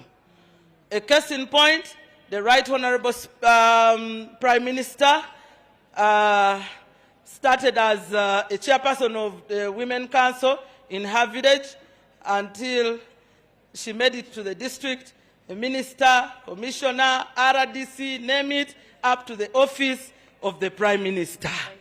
Congratulations. We have Mama Ziwa Margaret, the former Yala MP Speaker, who was the first chair of the Women's Council. We have my predecessor, my Honorable Rose Najemba Mbabali. She's there. You have, those women have represented us very well. We have Mama Grace Caballo. We have Mama Rose Chirabida, Honorable Rose Chirabida. She started in the Women's Council and she served as RDC until she contested to become a Member of Parliament for Wachisum. We have Mama Mbabazi Jacqueline. She was also in the structures. And many, the list is long. We actually agreed and resolved that we are going to profile them, and we appreciate their contribution, and we want to thank you. You have ably represented us very well. We resolved that capacity building and training on different skills, like the paradigms for women leaders. Secondly, we want to train the women leaders on their roles and responsibilities. There is a danger when we have leaders who do not even know their roles and responsibilities. And we are aware that all the elected leaders, starting from Parliament, they are always trained, they are always taken to Shankwazi for a training. So we resolved that it is a must that capacity building and training on different skills for the women leaders is one of the resolutions that we passed. However, Your Excellency, as National Women Council, we are willing to have a more structured and deepened discussion on the matters for collective good of our women in this country with the President of the Republic of Uganda, because there are pending pledges that have not been fulfilled.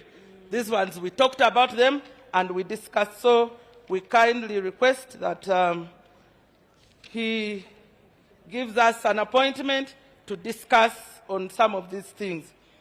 Your Excellency, as we have registered a number of achievements, we have also have some challenges that have remained. One, the increasing cases of teenage pregnancy continue to threaten the future of many girls. We call upon Parliament and relevant institutions to strengthen laws and enforcement mechanisms to protect our girls, keep them in school, and ensure perpetrators are held accountable. Violence against women and girls also continues to undermine our progress. Gender-based violence, child marriage, and other harmful practices must be addressed with renewed commitment. Protecting the rights and dignity of women and girls must remain central to our national development agenda. Over the years, the women have demonstrated that they can lead effectively, manage resources responsibly, build successful enterprises, protect peace and transformation. We appreciate the President of the Republic of Uganda for the fact that he has trusted women to the extent of giving us the position of the Vice President in this country, the position of the Speaker, the position of the Prime Minister. We cannot thank the President enough. That trust he has given us, many cabinet ministers, many state ministers, we have actually, and we appreciate what the President has done to the women of this country. We humbly request His Excellency to again consider increasing the number of women in leadership and decision-making positions. Women across this country have demonstrated discipline, loyalty, competence, and commitment in implementing government programs and mobilizing communities with greater responsibility in leadership. Women will deliver even more for our nation. We commit. Our chief guest, the women of Uganda, remain firmly committed to protecting the peace, stability, and development that this country has achieved over the years. We stand ready to continue mobilizing our communities, supporting government programs, and contributing to the prosperity of our nation. As we conclude, we want to thank the Minister of Gender, Labour and Social Development, our ministers, thank you so much, our Secretariat, thank you, our peers, thank you for the technical advice, Mr. Chibenge, and the NOC members that have made sure that this function is a success. Let me once again welcome all of you, but in a special way, allow me to thank the women of Kampala. Kampala women, thank you so much for coming. The women from Kayunga. I also come from Kayunga. Ajita Tajiwomia. The women from Kamuli. Yes, the women from Rubirizi. The women from West Nile. We have women from Wachiso. We have women from Ruchiga. And women council leaders from Wachiso sub-county. And I have said all this for God and my country. May God bless you.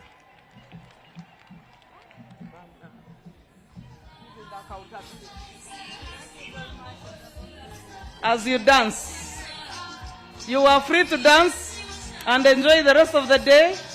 As you walk back to your seats, Women over there in the Women Council fraternity is cheering their chairperson and their leaders.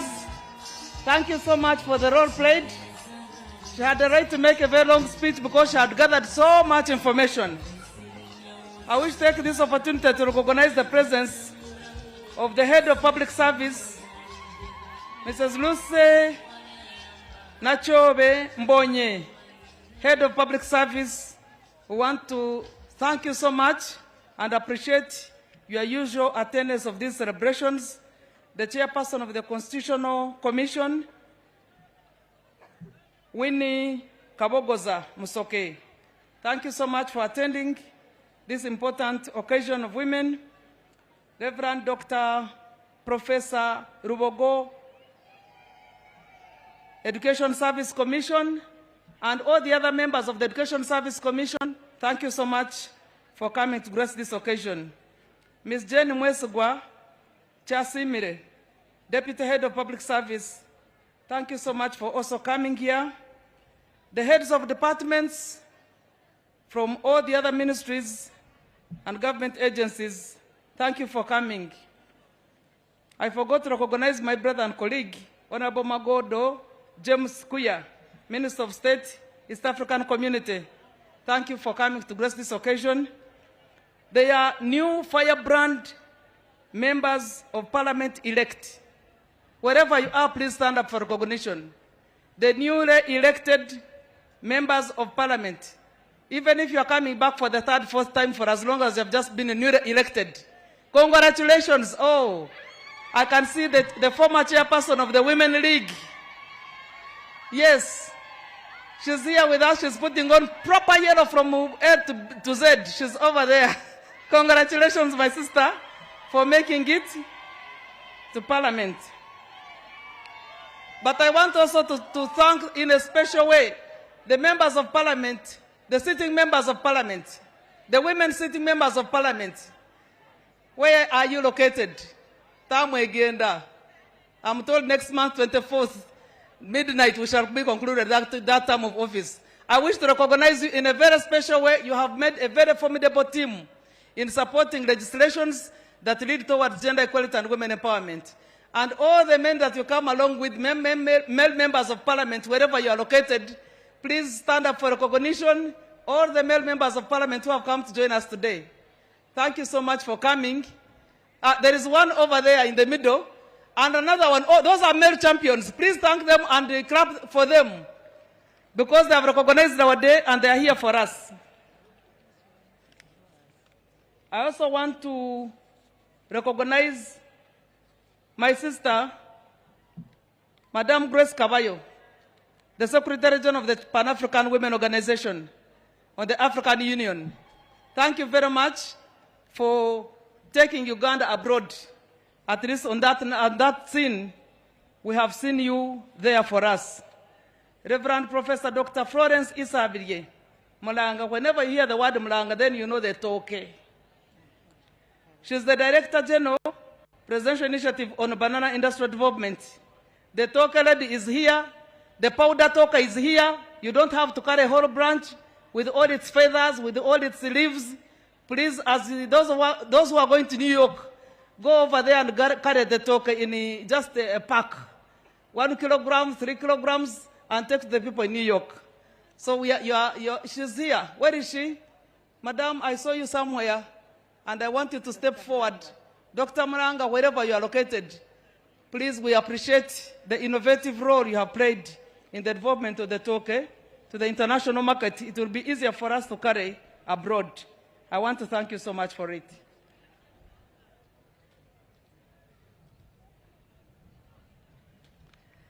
I would wish to request now the director, the UN resident coordinator, Mr. Leonard Zuru, to step forward and make a statement on behalf of the development partners we have worked closely with in driving the gender equality and women's empowerment agenda. Please step forward with your team and make a statement. We have been happy and privileged to work with you. All our diplomatic members here, you have played a very fundamental role And I like the way you are coordinated. You make one statement, you move in a team, you walk straight, you work in partnership in everything. Please step forward. The platform is yours. Is he here?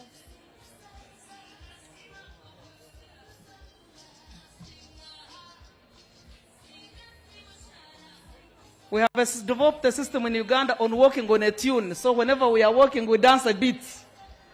So it will be kind of you to just shake a bit as you walk towards here, so that people know that you are walking in celebration, not in agony. Congratulations. Thank you. The floor is yours. I can't have the umbrella with the ladies not having an umbrella, so we won't have an umbrella. Okay. Thank you very much.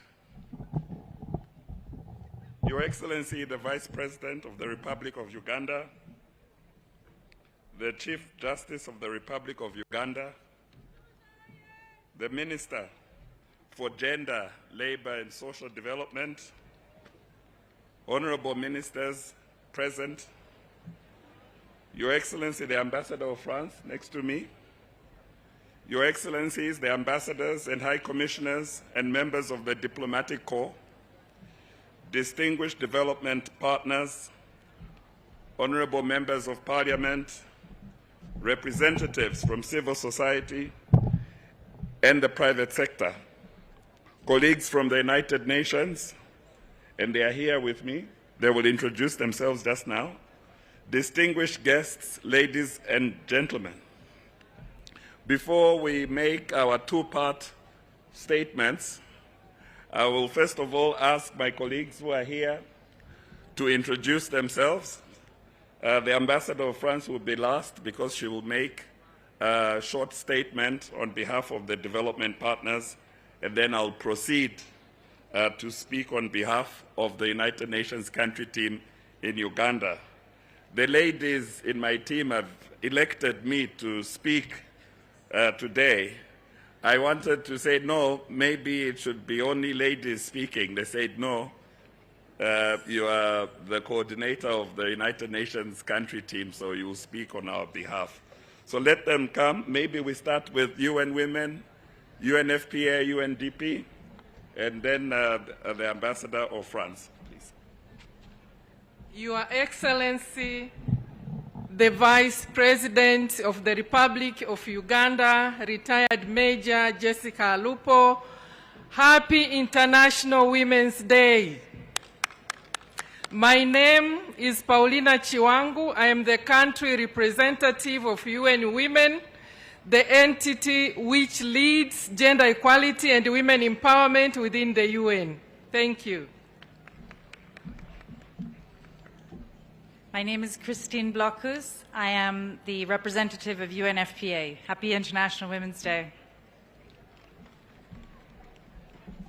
And my name is Nwanne Wedobaho. I am the resident representative for UNDP and UN Capital Development Fund. Happy International Women's Day. So I am Virginie Leroy, and I'm the French ambassador to Uganda. Your Excellency, Madam Vice President of the Republic of Uganda, Honorable Madam Prime Minister and State Ministers of Uganda, Lord Justice and members of the Judiciary, Honorable members of the Parliament of Uganda, Your Excellencies, members of the Diplomatic Corps, representative of the United Nations agencies, distinguished development partners, and distinguished guests from your respective capacities, all protocol observed. It is a great honor to stand before you today representing Team Europe and the Gender Development Partners Group in Uganda. We are today gathered to commemorate International Women's Day 2026 and to celebrate the achievements, leadership, and resilience of women and girls across Uganda. I wish to express sincere appreciation to the government of Uganda for convening this important national celebration under the theme Scaling Up Investment to Accelerate Access to Justice for All Women and Girls in Uganda. This thematic this year speaks directly to one of the fundamental pillars of inclusive and sustainable societies. Without justice systems that truly serve anyone, access to justice is not only a legal principle, it is a practical reality that we have to work on. It determines whether women and girls can live free from violence, effectively claim for their rights, and participate fully and equally in the social, economic, and political life of their country. International Women's Day is also a moment of collective reflection and renewed commitment, a commitment to ensure that rights and equality are not theory, but reality. European partners, and France as part of them, are proud to stand alongside Uganda and its institutions, civil society organizations, in advancing gender equality and empowering women and girls as a cornerstone of sustainable development. Together, we pursue a strong feminist diplomacy, placing gender equality at the core of the cooperation policy and all programs. Because feminist diplomacy is not about ideology. It's about rights. It's about evidence. And most of us, it's about impact. It's a tremendous accelerator to reach the Sustainable Development Goals: poverty reduction, livelihoods improvement, education, health, justice, economic growth, social inclusion, resilience to climate change, and peace building. Distinguished guests, today let us reaffirm the shared conviction: access to justice is not a privilege. It is a fundamental right that must be accessible, affordable, and responsive from the north to the south, from the east to the west, in urban areas like in rural communities of Uganda, in other countries, and in all the countries in the globe. When women and girls access justice, education, health services, and economic opportunities, as it was said before, entire societies thrive. As Gender Development Partners Group, we commend Uganda's continued efforts to strengthen the legal and policy framework for gender equality and the protection of women and girls. We commend the Government of Uganda for its commitments to advancing gender equality. We commend the work of institutions across the justice, law, and order sector that continue to expand services and improve responsiveness. At the same time, we must recognize significant challenges remain. According to the Ugandan Police Force Annual Crime Report, in 2024, over 218,000 crimes were reported, including more than 14,000 cases of domestic violence and over 14,000 sexual offenses. And we do know that it is just a little part of the reality. Furthermore, nearly 1 of 2 women in Uganda have experienced physical violence from the age of 15. This is not good. Women and girls continue to disproportionately bear the burden of violence, remaining the major victims across reported cases. This context reminds us that access to justice goes beyond legislation. It requires effective institutions, accessible services, and meaningful support to survivors. While progress has been made in investigation and prosecution, these figures highlight the relevance for sustained investment in justice system, legal aid, and survival support mechanism. Scaling up investment in justice system is therefore essential by strengthening public institutions, building confidence, and fortifying inclusive development. Because behind each statistic is a woman and a girl, a member of our family, a member of our communities, a member of our countries, whose rights must be protected and whose voice must be heard. Particular attention is needed to those most at risk of exclusion from justice, including vulnerable rural women, adolescent girls, and women with disabilities. Uganda's continued generosity in hosting one of the largest refugee populations in Africa exemplifies national solidarity. Many refugees, women and girls have been displaced.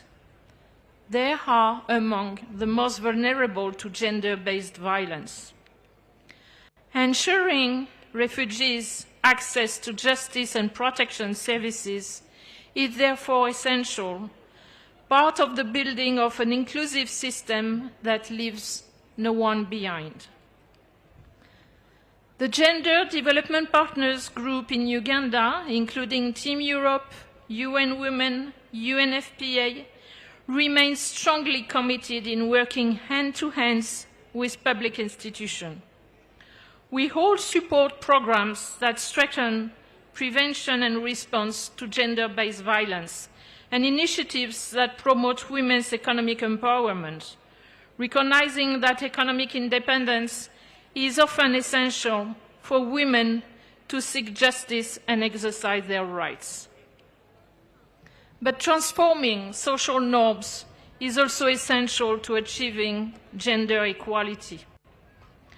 I'm glad, as the French ambassador to Uganda, to be part of the Women Ugandan 2025+ movement. This is a movement that was set up by my colleague, the director, the country representative for UN Women, and my colleague, the ambassador to Netherlands. Together, female heads of diplomatic missions, UN partners, and male change makers from various sectors, including the government of Uganda, we do reaffirm that gender equality is a concrete driver of development in Uganda. This initiative seeks to advance, together with our +1 male changemaker, which I proudly salute today in the assistance. We do believe that women's economic empowerment, reproductive health, women's leadership intensify efforts to prevent and respond to gender-based violence. Because men must be part of the movement, not as bystanders, but as allies, because gender equality is a shared responsibility. So Women Uganda 2025+ movement aims at translate commitments into measurable results. Your Excellency, Madam the Vice President of the Republic of Uganda, ladies and gentlemen in your respective capacity, while progress on gender equality has been remarkable in many parts of the world, we cannot ignore that this progress is uneven. Globally, women remain represented in decision-making spaces. At the same time, we are witnessing a growing backlash against gender equality and women's rights. These dynamics remind us that progress is never irreversible, and that strong rule of law and committed partnerships are essential to safeguard and advance the rights of women and girls everywhere. Advancing justice for all women and girls requires collective effort, continued leadership from governance institutions, sustained investment from development partners, engagement of civil society, and last but not least, active participation of local communities, including men and boys, because gender is a systematic matter. When women claim their rights, families and communities are stronger. When institutions serve all citizens fairly, trust grows. When women participate fully in economic and public life, development intensifies. And when women and girls live free from violence and discrimination, society becomes more peaceful and resilient. We call all stakeholders, governments, development partners, civil societies, communities, and the private sector to invest boldly in justice institutions and services that are accessible to all women and girls, threaten legal aid and community-based justice initiatives so that no female survivors are left behind. Thirdly, promote women's leadership and economic empowerment as a robust pathway to stronger participation in justice and governance processes. We also comment to encourage a society where the rule of law, accountability, and respect for women and more broadly human rights are experienced in every community. And finally, to engage men and boys as partners, as actors in the fight against gender-based violence and discrimination. On behalf of the international community, we strongly reaffirm our continued commitment to advancing justice, promoting gender equality, creating economic opportunities, and sustain health services for all women and girls in Uganda. Let this International Women's Day 2026 serve as a renewed call to action to turn policy, investment, and commitment into tangible and measurable change. Together, let us encourage a future in which every woman and every girl can live in dignity, exercise her rights, and realize her full potential for Uganda. Happy 2026 International Women's Day for all women, girls, and I would say men and boys living in Uganda. Thank you very much.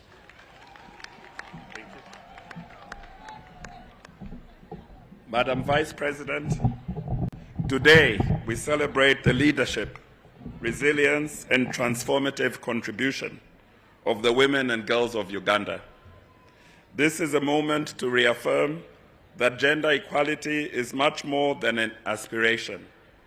It is a legal obligation and a prerequisite for sustainable development and lasting peace and development.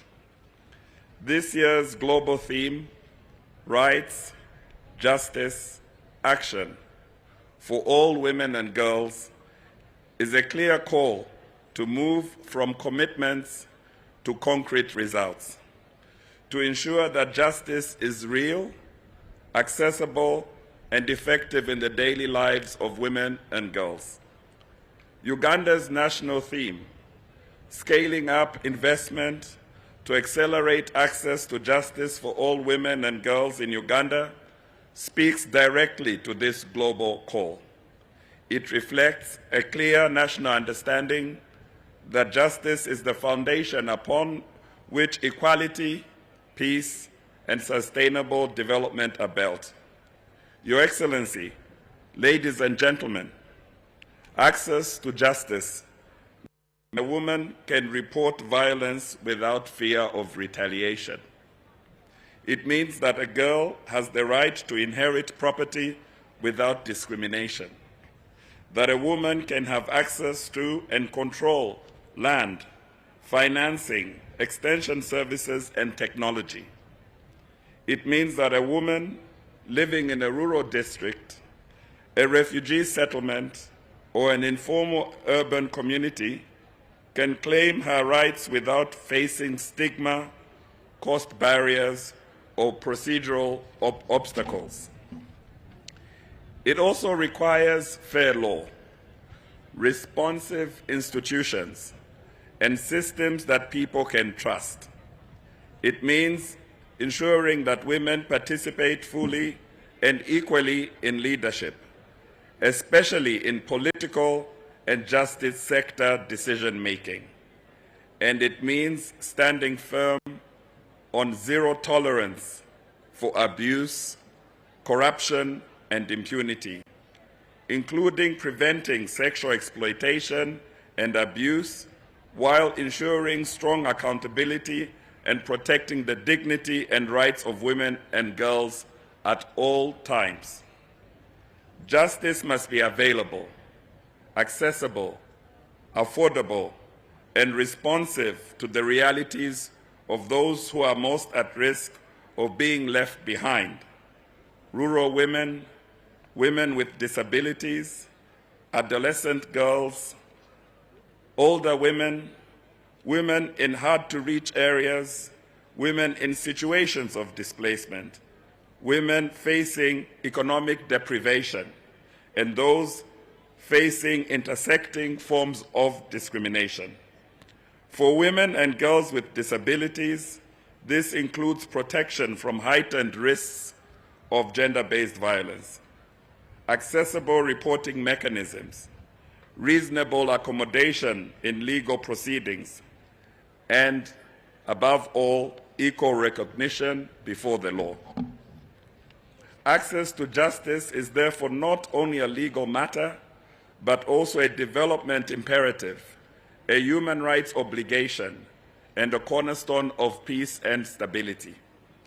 Uganda has demonstrated commendable leadership in aligning national priorities with the 2030 Agenda, particularly in advancing Sustainable Development Goal 5 on gender equality and Sustainable Development Goal 16 on peace, justice, and strong institutions.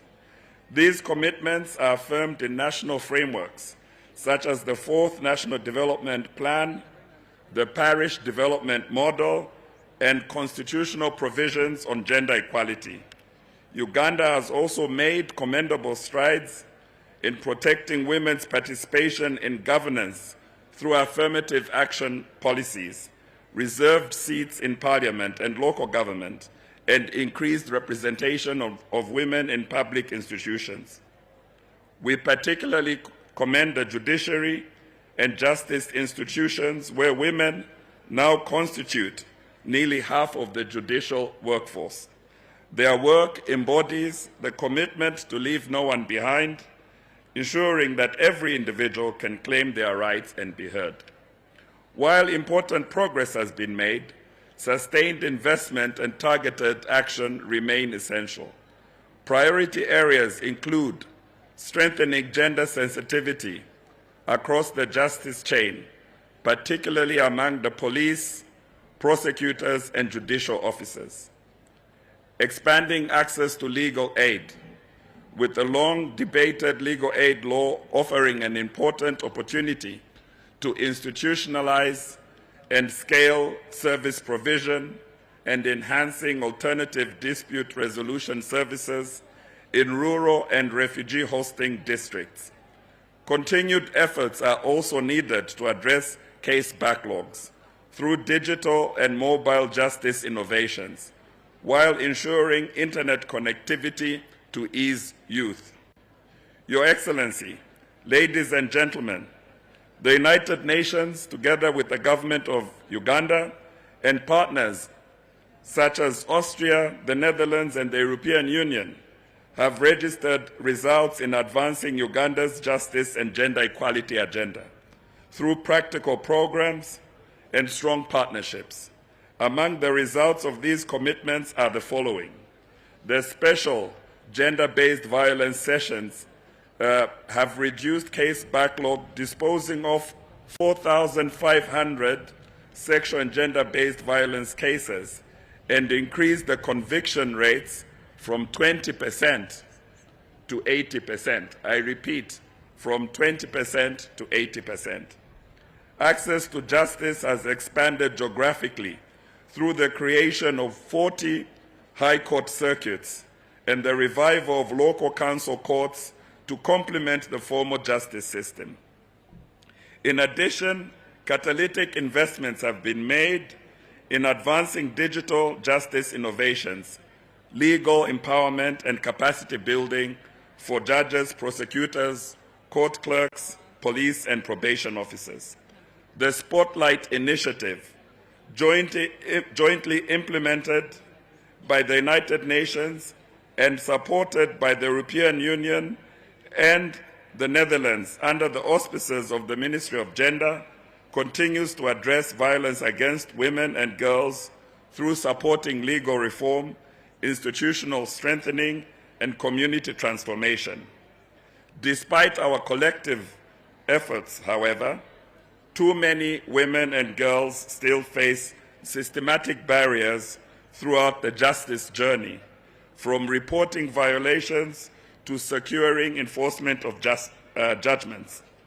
Harmful social norms, fear of stigma and retaliation, and unfair working conditions and limited legal awareness among communities continue to limit access to justice for many, especially in rural areas and refugee settlements. That is why, as the United Nations, we are proud today to join the government of Uganda in launching the Female Genital Mutilation Strategy, with the shared ambition of making Uganda the first country to reduce FGM cases to 0 by 2030. And the National Action Plan on Gender-Based Violence, which stands as a powerful demonstration of what collective action can achieve when governments, development partners, civil society, and among communities come together with a shared purpose. We must be mindful that justice also begins long before a case reaches a courtroom. True justice begins in our homes, our schools, our workplaces, and our communities. It begins in schools where girls are taught to know their rights and when boys are raised to respect gender equality. It starts in communities where leaders speak out against violence and exclusion. In a nation where young people from the majority investing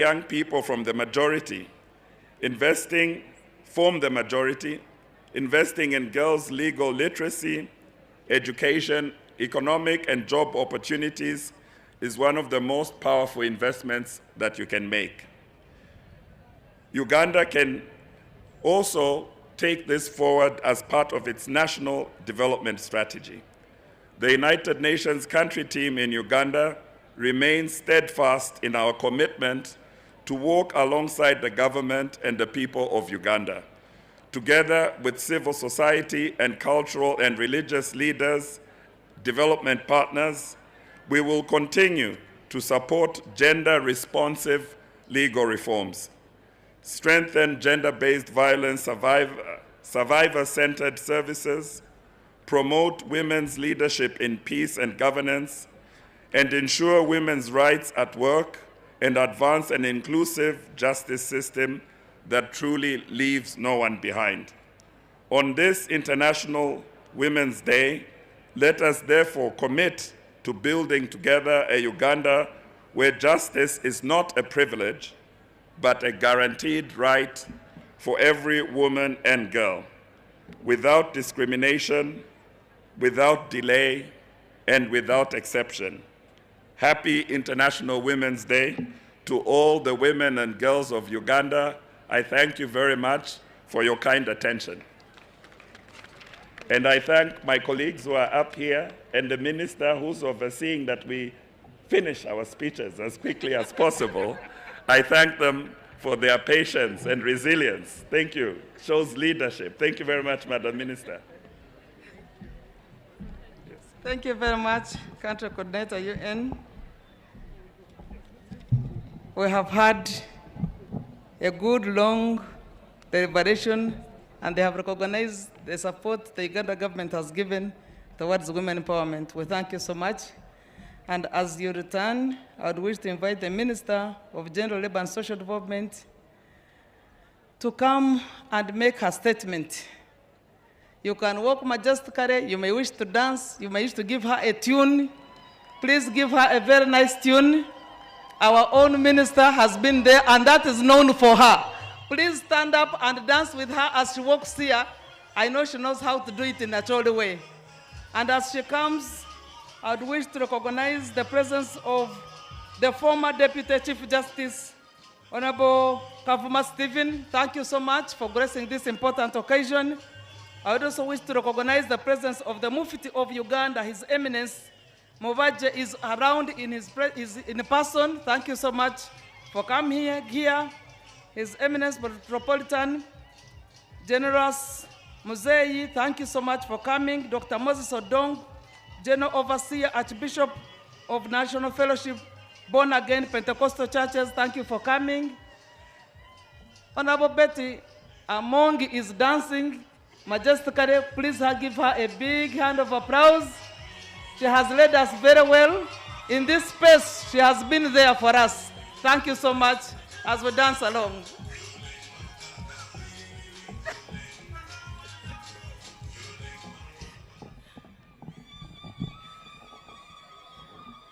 Thank you, Your Excellency, the Vice President of the Republic of Uganda,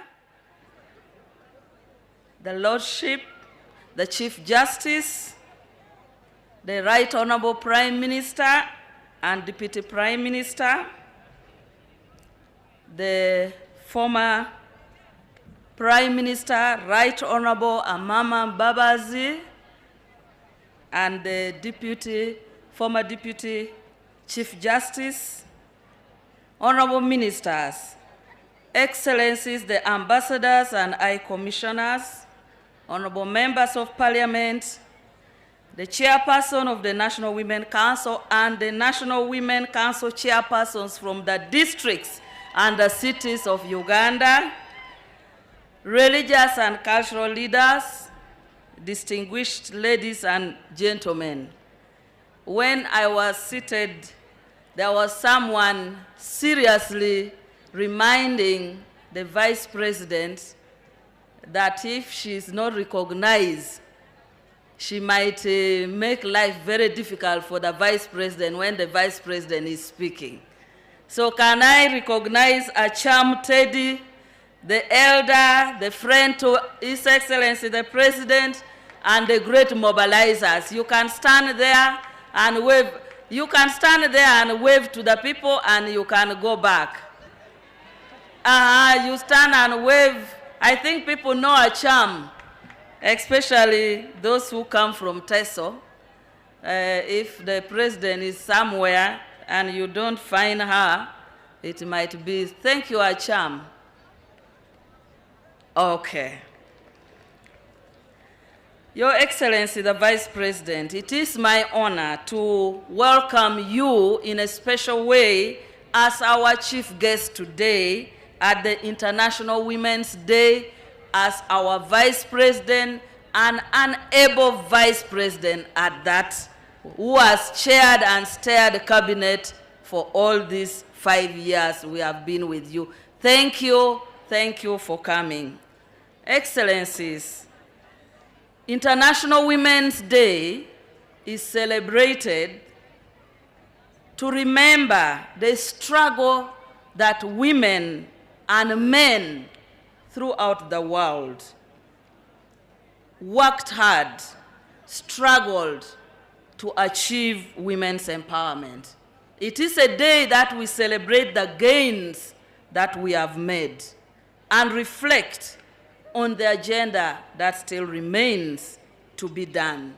We celebrate the struggle, the courage of all the women who are determined, the ordinary rural women who have worked tirelessly to feed their families, to educate their children, to anchor Uganda as a society, because without the family, Uganda does not have a foundation.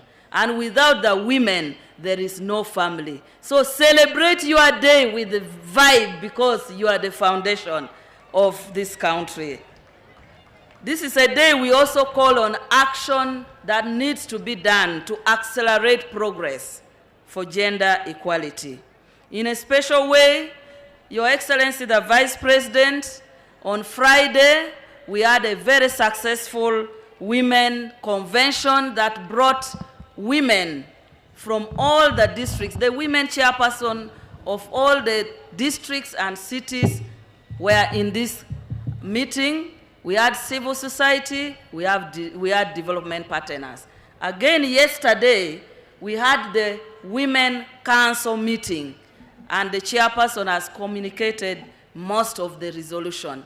But Your Excellency, these two meetings had a resounding resolution that the women request you to pass to His Excellency the President, that the women of Uganda congratulate His Excellency the President for the win in the presidential election, and again, yesterday, to be the chairperson of the East African Community Summit chairperson, a well-deserved position, because His Excellency the President is always talking about East African integration and African integration. We request you to pass the congratulations of the women of Uganda.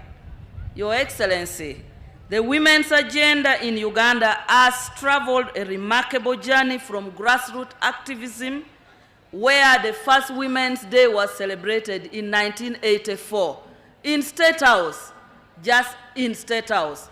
But today we celebrate it as a day that we have had a long journey of over 40 years, and we have achieved much that requires us to celebrate today.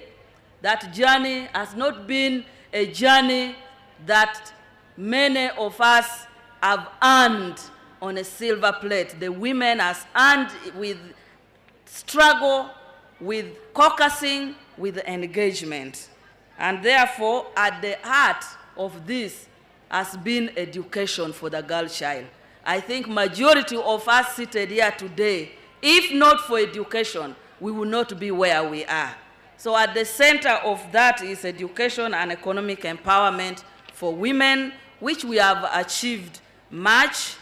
Your Excellency, the Minister of Gender, Labor and Social Development focuses on key programs that has delivered women and girls to achieve freedom and self-empowerment.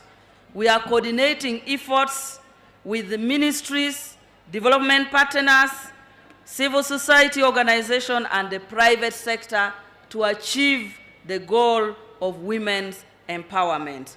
We are dedicated to promoting programs that eliminate poverty, empower women economically, and ensure that women's standards of living are improved, because we believe that economically independent women can challenge discrimination and protect themselves and their children from injustices.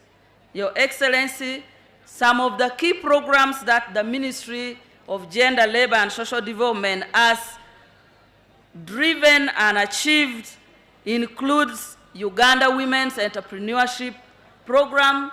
When you were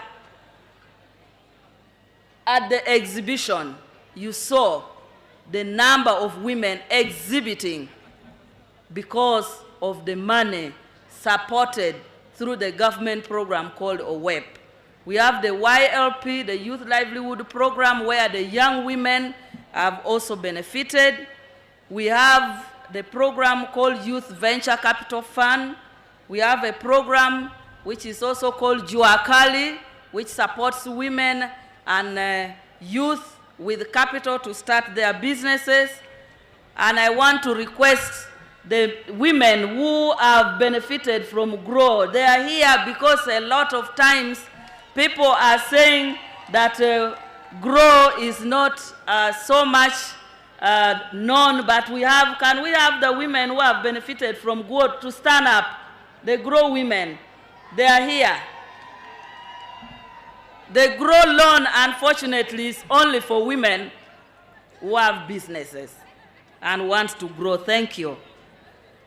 We also brought to Cabinet the program of ensuring that the PDM was engendered by reserving 30% of the PDM money for women. And indeed, Cabinet agreed and integrated the quota of 30% of all the money under PDM to be reserved for women.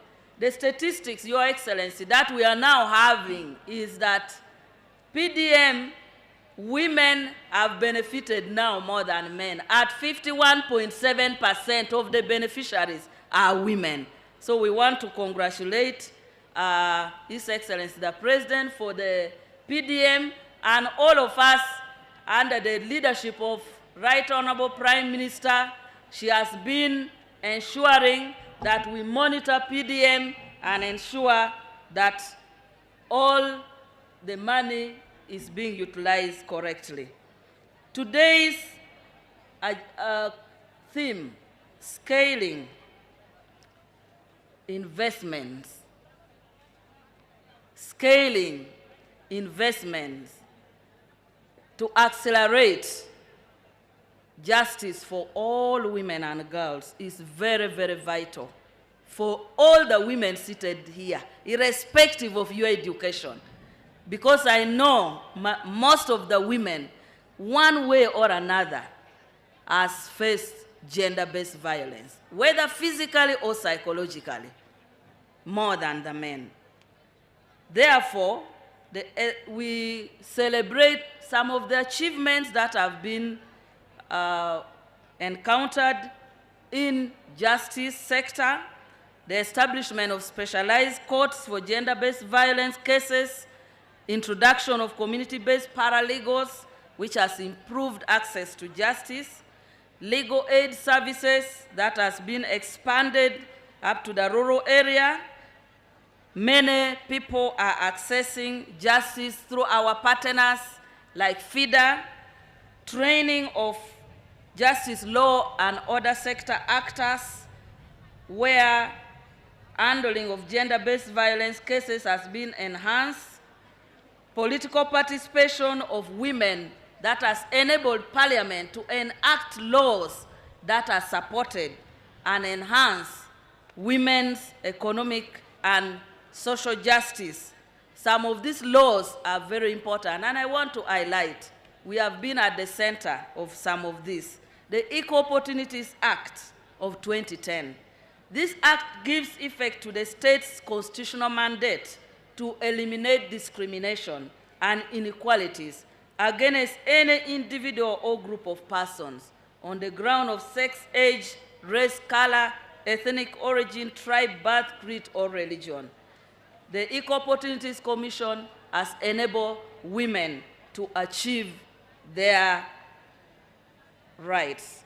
Persons with Disability Act, the Children's Act as amended, and the Older Persons Act All this act protects the rights of persons with disability, children, and older persons.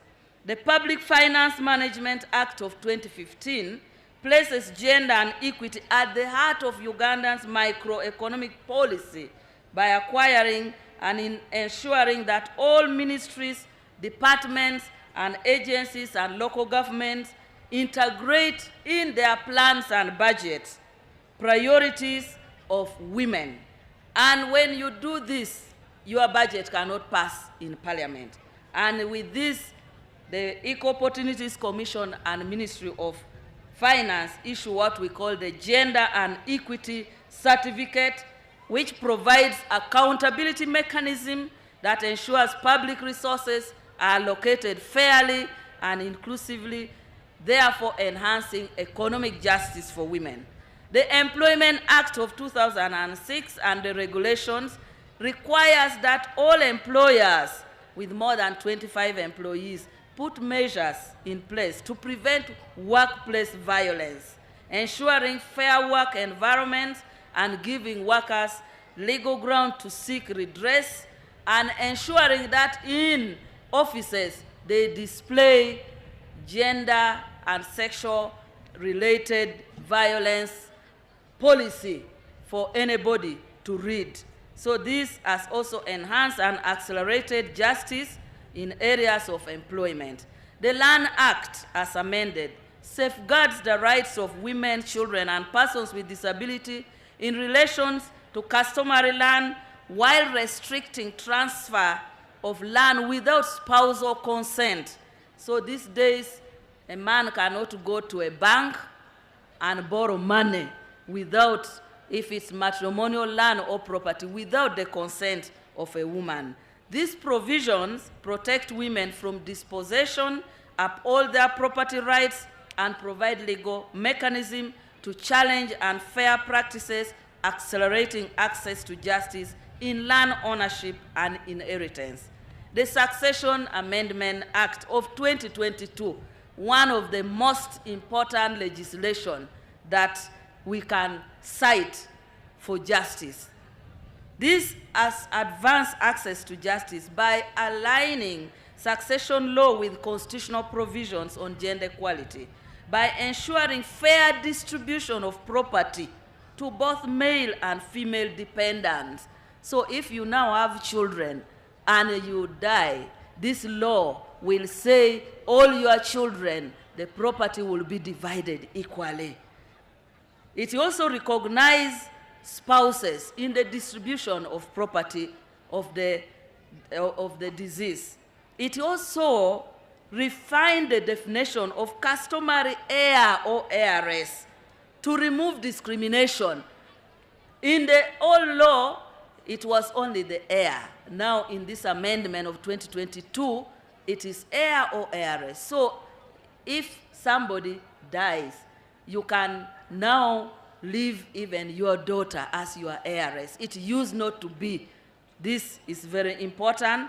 The Act strengthens women's ownership rights and security of tenure, protect women and girls from dispossession and gender-based violence, while giving very clear legal grounds to claim inheritance and property rights. In doing that, this is one of the laws that has dismantled long-standing barriers in succession matters and accelerated access to justice for women and girls across Uganda.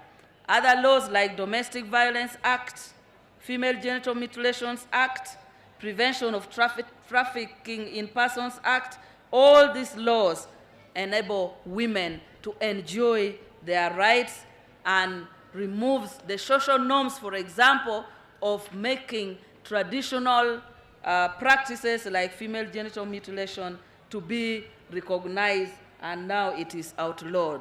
Institutionally, Your Excellency, the government has established special units that have reinforced justice, law and order, ministries and agencies on access to justice for women and children. This includes Gender and Children Desk within Uganda Police Force, Gender, Children and Sexual Offences Department at the Office of the Director of Public Prosecution, Gender Focal judge at the judiciary, and the family and children courts that use gender-sensitive and child-friendly procedure in adjudication of cases. The Ministry of Gender, Labor and Social Development is working with partners and institutions to ensure better coordination in handling cases affecting women and girls. The ministry has strengthened also collaboration with partners, and I want to thank our partners who just spoke here, the European Union, the Netherlands, Sweden, and Austria, and other non-state actors. We are delivering gender equality and empowerment of women and girls with the support of UN Joint Program on Prevention and Response of GBV. The government has handled special court sessions in most parts of the country for offenses of murder, aggravated defilement, rape, trafficking in children and persons with disability, with a view of fast-tracking and hearing gender-based cases in a way that does not cause backlog. The special court session has contributed to reducing case backlog and great improvement in conviction rate, especially capital offenses such as aggravated defilement, murder, GBV, rape, and so on. The Ministry of Gender has successfully implemented programs for reduction of gender-based violence. We have a program with partners called the Spotlight Initiative, the Gender for Development in Uganda program, and GOU-UNFPA program to end gender-based violence, which has been instrumental in advancing efforts to combat gender-based violence in 51 districts across the country. The ministry and partners have addressed harmful social norms, provided quality services to gender-based violence survivors, safety and protection measures, improved gender-based violence data collection, supported child mothers, second chance education, and here I want to thank the First Lady, who is our chairperson for the Second Chance Education Initiative and post-COVID program for ensuring that those who got pregnant can go back to school. The policy has been implemented, and many girls, some of them have sat exam even when they are pregnant. Some of them, even when they give birth in the middle of examination, they are allowed to go back and sit exam. I think this is a very, very progressive policy. In the judiciary, Your Excellency, the Vice President, we would like you to thank and send our appreciation to His Excellency, the President, for the good track record of appointing women in key positions of leadership, not only in politics, in cabinet, and in permanent secretary job, where in cabinet we are at 44, in permanent secretary I think we are now 48 permanent secretaries, but in the judiciary, women constitute 51% of judicial officers in Uganda.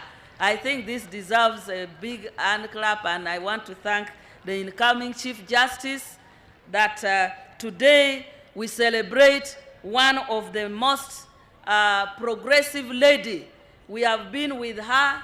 She has been presenting every year when we go to New York to account to the UN the contribution of Uganda, the achievement of Uganda. We have been traveling with her, and she has been talking about sexual and gender-based violence cases. She has been a DPP, but today we celebrate Lady Justice Jane Francis Abodo, who has been appointed as the principal judge responsible for supervising all the High Court and Magistrates Court in Uganda. We congratulate you, our sister, and we know you are going to make us proud. Your Excellency, we still have few challenges which today requires us to recommit our energy, to recommit ourselves to addressing.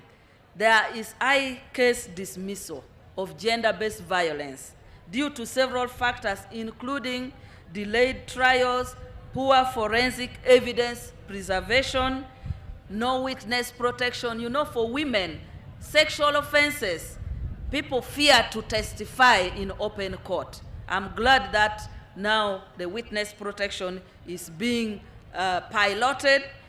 There's delayed prosecution.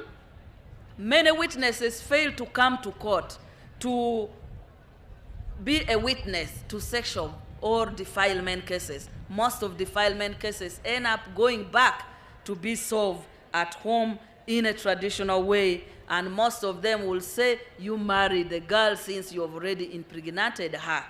Those are challenges that are still prevailing, and some of these requires us to do much more. Case management is also undermined by wide capacity gaps within the judiciary and other justice chain institutions like Office of the Director of Prosecution, Uganda Police, the Criminal Investigation Directorate. These institutions are understaffed. They don't have enough financial budget. In most cases, when you have a case, you go to police, police might not even have fuel to go and start investigation. So we require that we need to ensure staffing and also financing so that women who cannot afford will have quick and efficient response to all the cases. There are still laws and practices in Uganda that discriminate against women. The marriage and divorce issue, ownership, land and property, we need to hype and make sure that the laws are implemented.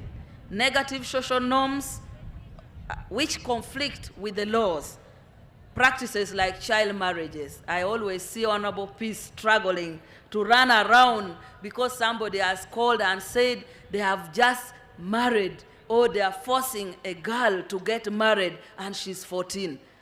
And these cases are very, very common, especially in Western Uganda, particularly in Ankole, because the girls, they drink milk, they look very healthy, and somebody who is 13, 14 is being forced to get married.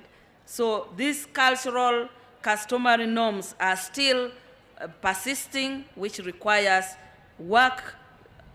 Female genital mutilation, although there is law, there are still people who strongly believe that if you don't undergo that initiation, you are not a woman. So even for educated women, they will fear to talk about it because of the culture.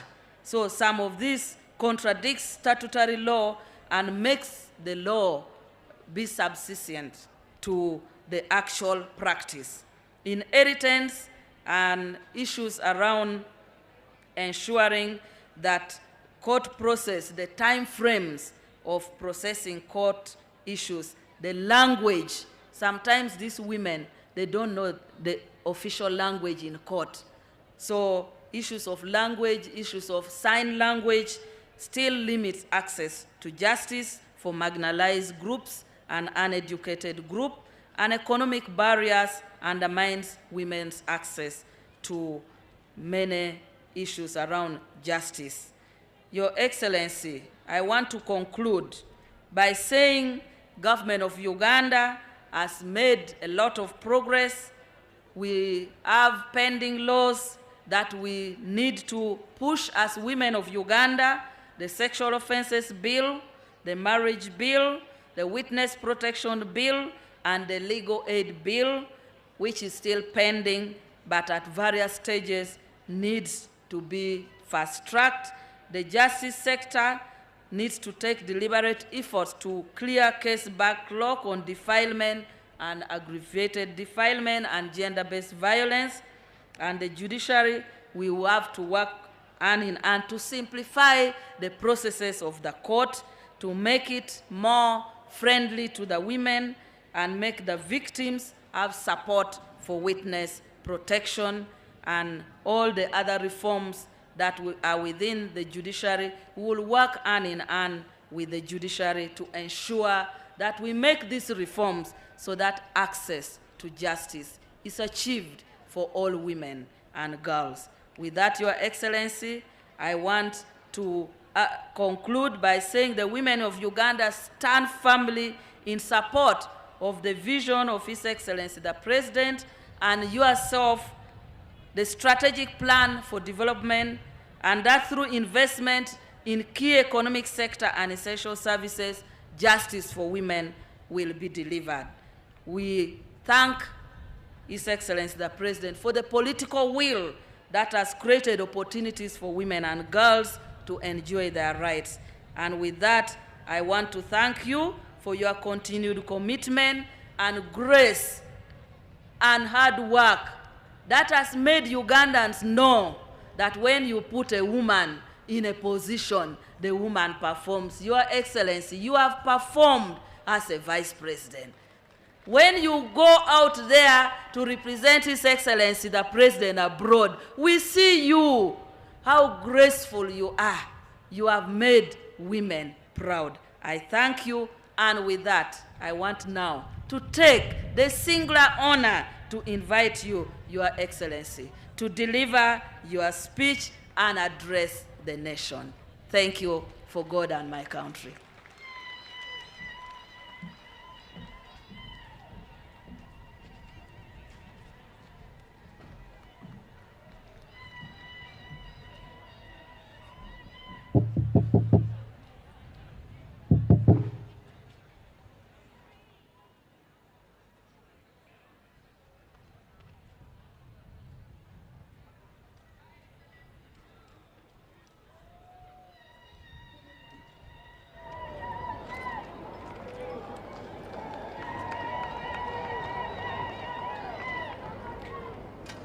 Your Lordship, the Chief Justice, the Right Honorable Prime Minister of Uganda, the Right Honorable Third Deputy Prime Minister, all members of Cabinet present, Your Lordship, the Principal Judge, Excellencies, the Ambassadors, High Commissioners, members of the Diplomatic Corps, colleagues, members of Parliament present, the religious leaders, the cultural leaders, the former national leaders, notably the Right Honorable Amama Mbabazi, His Lordship Stephen Kavuma, General Kale Kaihura,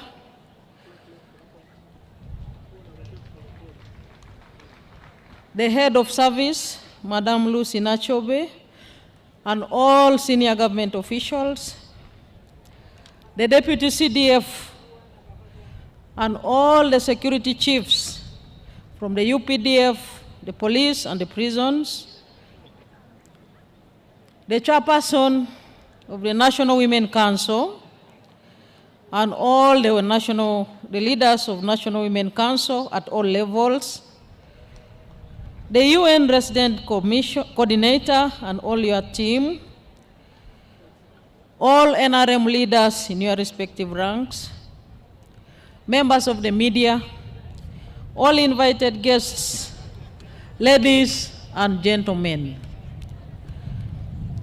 I congratulate all the women of Uganda and indeed all the people of Uganda on this special day when we are yet again commemorating the International Women's Day. Let us clap for ourselves and let us celebrate our day with confidence because we have the peace and the tranquility. I thank the Ministry of Gender, Labor and Social Development upon the successful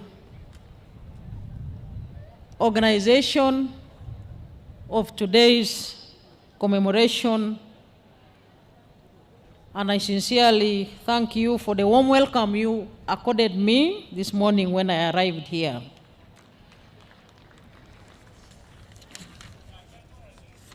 I bring you warm greetings from His Excellency, General Yoweri Kaguta Museveni, President of the Republic of Uganda, and Mama Janet Kataha Museveni, the Minister of Education and Sports. They all wish us very well in this celebration, They may not be with us physically, but they are with us in spirit, and they asked me to convey their warm regards to all of you, and indeed to all the people of Uganda. Let me also join the leaders that I have requested and thanked the people of Uganda for the overwhelming victory and support which you extended to His Excellency President Yoweri Kaguta Museveni and the NRM in the just recently concluded national elections.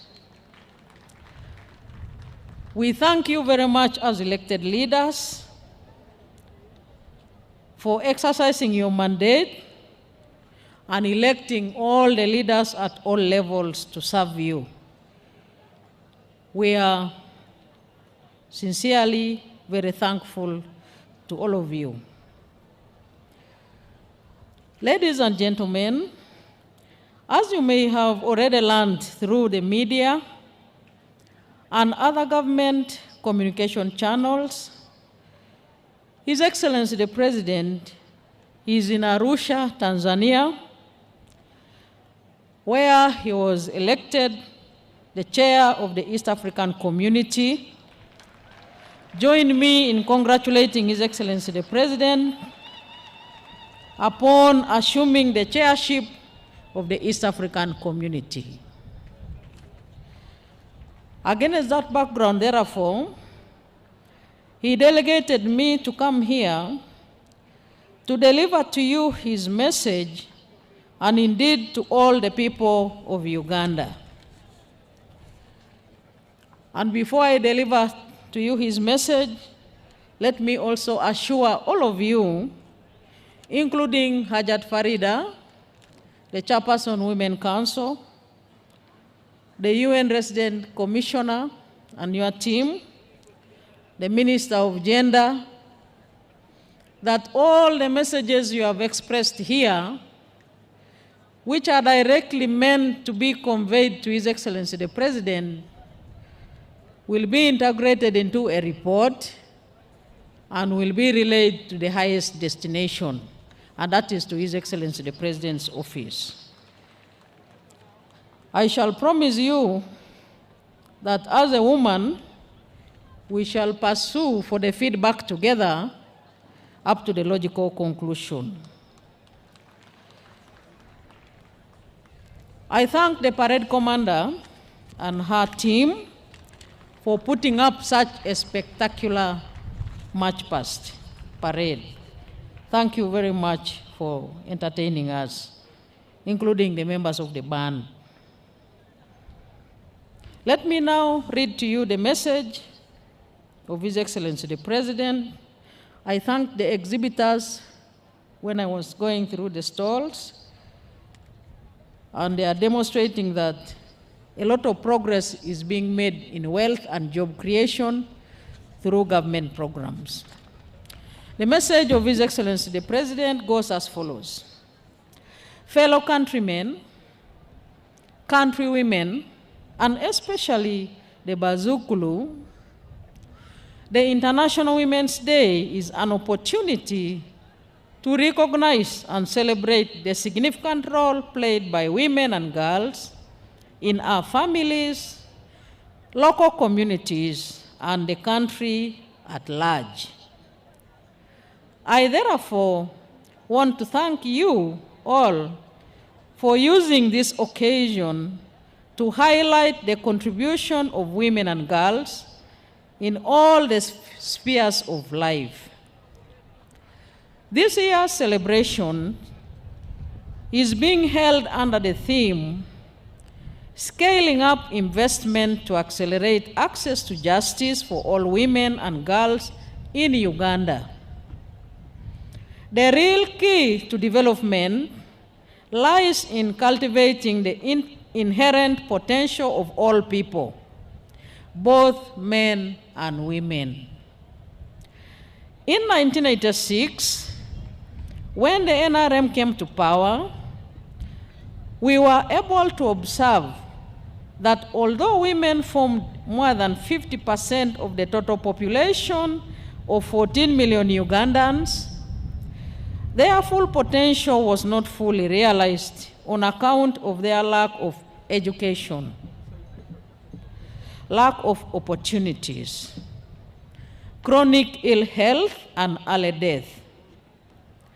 Women were trapped in a very disadvantaged position, despite the fact that they were at the center of the subsistence economy, and also provided at least half of the labor for producing the few cash crops. The NRM fought the suppression of women and other groups that faced marginalization on account of historical and cultural factors by doing the following. First and foremost, guaranteeing education access for all at primary, secondary levels, i.e., UPE and USE. This was a fundamental empowerment of the girl child because once somebody is educated, he or she cannot easily be suppressed. That was the real beginning of our reforms. In the past, when the family had to make a choice because of limited family income as to who should go to school, it would be the girl child who stayed home, while the boy child attended school. Therefore, when we introduced free education for all, those who benefited in a special way were the girls because they are the ones who are kept at home as the resources were concentrated on the boys. It is a mother's level of education and access to information which will decide whether or not she will go for a tetanus vaccination in pregnancy, whether a trained person will be present at birth, whether she knows about the advantages of breastfeeding, whether foods will be cooked in the most appropriate way, whether water will be boiled and hands washed, whether bouts of diarrhea will be treated by administration of fluids and foods, whether a child will be weighed or vaccinated, and whether there will be an adequate interval between birth. Therefore, education and skilling of the girl child is an effective method of empowering not only women, but the entire society. Secondly, we introduced positive discrimination in favor of women to bring the women to the fore. For instance, for university entry, we have the 1.5 additional points given to girls. Women are free to stand for any elective office, but they also have additional seats which they compete for. That way, we have been able to increase their numbers in public office, and women have proved to be better leaders and managers than men. During our resistance against dictatorships, we treated everyone equally. And I found the women to be much more resolute than many men. Thirdly, in order to provide justice to women, we introduced big punishments for rape and defilement. This was aimed at protecting the women who are the victims of these crimes. And last but not least, we have also fought against inhuman cultural practices that undermine the dignity of women, such as female genital mutilation, early marriages, wife inheritance, wife beating, etc.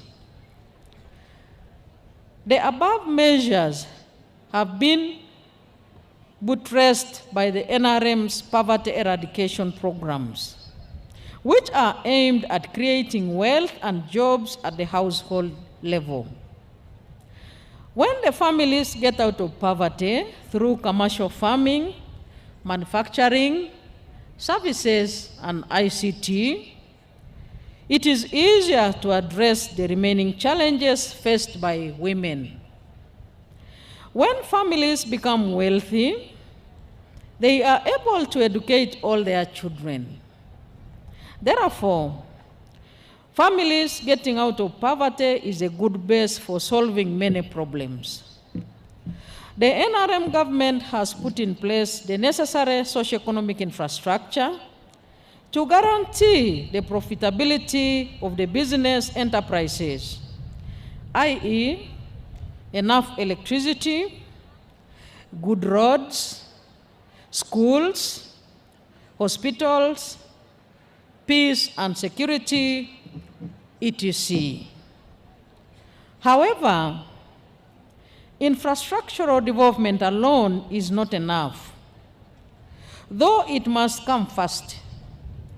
Development is a collective good for everyone, but wealth and jobs belong to individuals, families, groups, or companies. We should not have spectators in the drive towards increasing household incomes. Finally, I wish you all happy celebrations of International Women's Day 2026. I thank you all. That is a message of His Excellency the President. Thank you for your kind attention.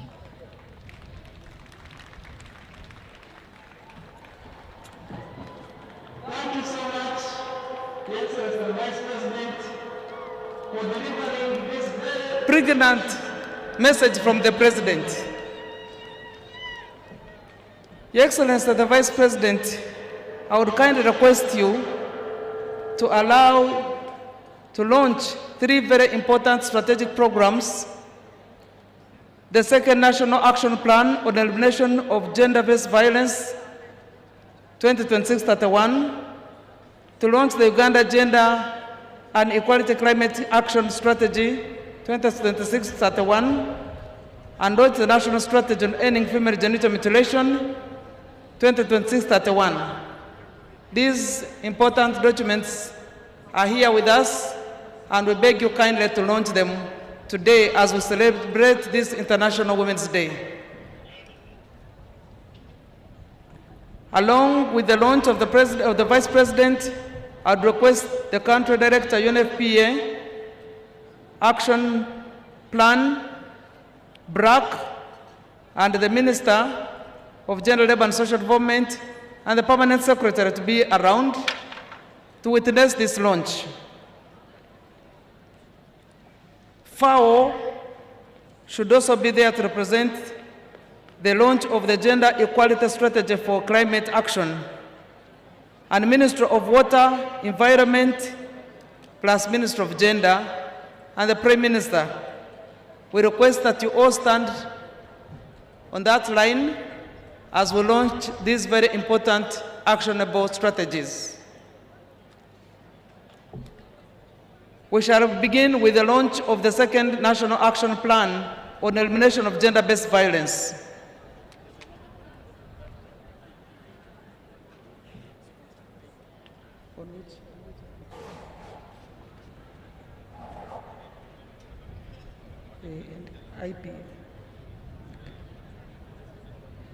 The representative from IPA should also be preparing himself when we go to launch the End of Female Genital Mutilation Action Plan.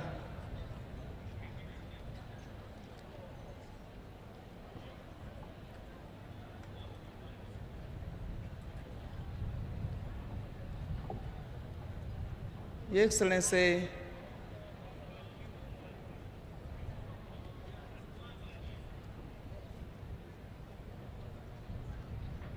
these documents are ready. Your Excellency, we request you to kindly launch the second National Action Plan on Elimination of Gender-Based Violence, 2026-2031. The signature is being apprehended. Ladies, please put your hands together and thank the Vice President for launching this very important National Action Plan to eliminate gender-based violence in Uganda. Thank you very much.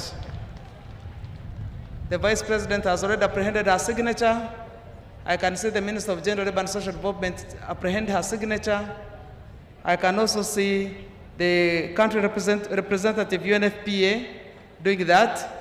I have now seen our own Majegere signing to launch the National Action Plan to end gender-based violence. May I now request that you present Uganda Gender and Equal Climate Strategy Action Plan for signing. I can see the Vice President has apprehended her signature on the Gender Equal Climate Action Strategy. Please thank her for that. FAO, please apprehend your signature. Our own Prime Minister, the Right Honorable Robina Nabanja Majegere, has also apprehended her signature. The Permanent Secretary, Minister of Water and Environment, please apprehend your signature as well. We now wish to present the National Strategy on Ending Female Genital Mutilation 2026-2031 for your signature or launch. Your Excellency, thank you so much for apprehending your signature on the National Strategy on Ending Female Genital Mutilation 2026-2031. I would also request FAO representative, our own Prime Minister is also apprehending the signature. FAO, please sign on that launch.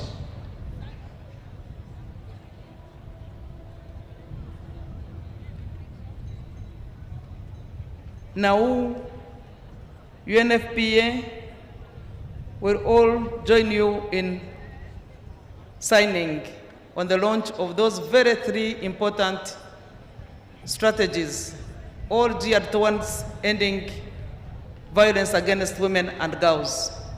And they are present here to take a picture, a memorable picture for the launch of these very important strategies. Congratulations, our development partners, for putting heads together to come up with that action plan. And I also want to thank the responsible ministries for accepting and putting them into the National Action Plan, in the 4th National Action Plan. We thank you so much for that. As we come towards the end of this celebration, there were entertainment groups, 2 entertainment groups. I want to request the 2 of them to come here quickly. Quickly, those 2 entertainment groups should make their way here.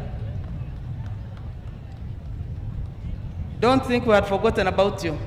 Please come, make your way here, and we conclude our celebrations with a dance to really indicate that we are celebrating.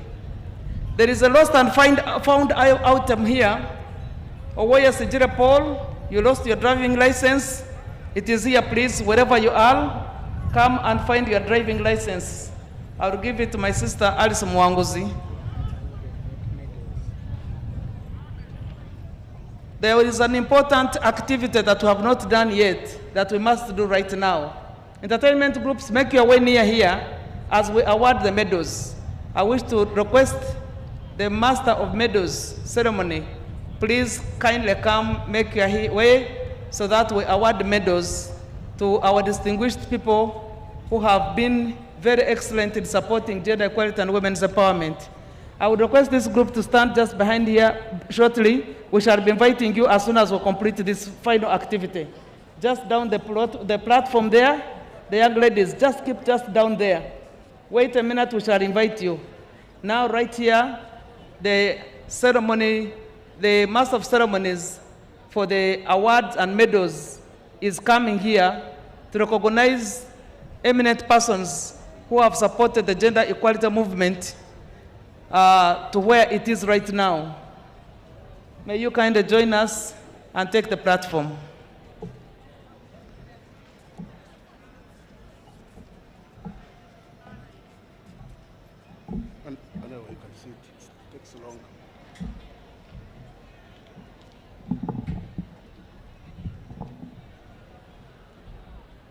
Your Excellency, the Vice President, I request to proceed riding on the protocol already ably laid down by previous speakers. I am Brigadier General Richard Kademire, the Master of Ceremony of the Chancery.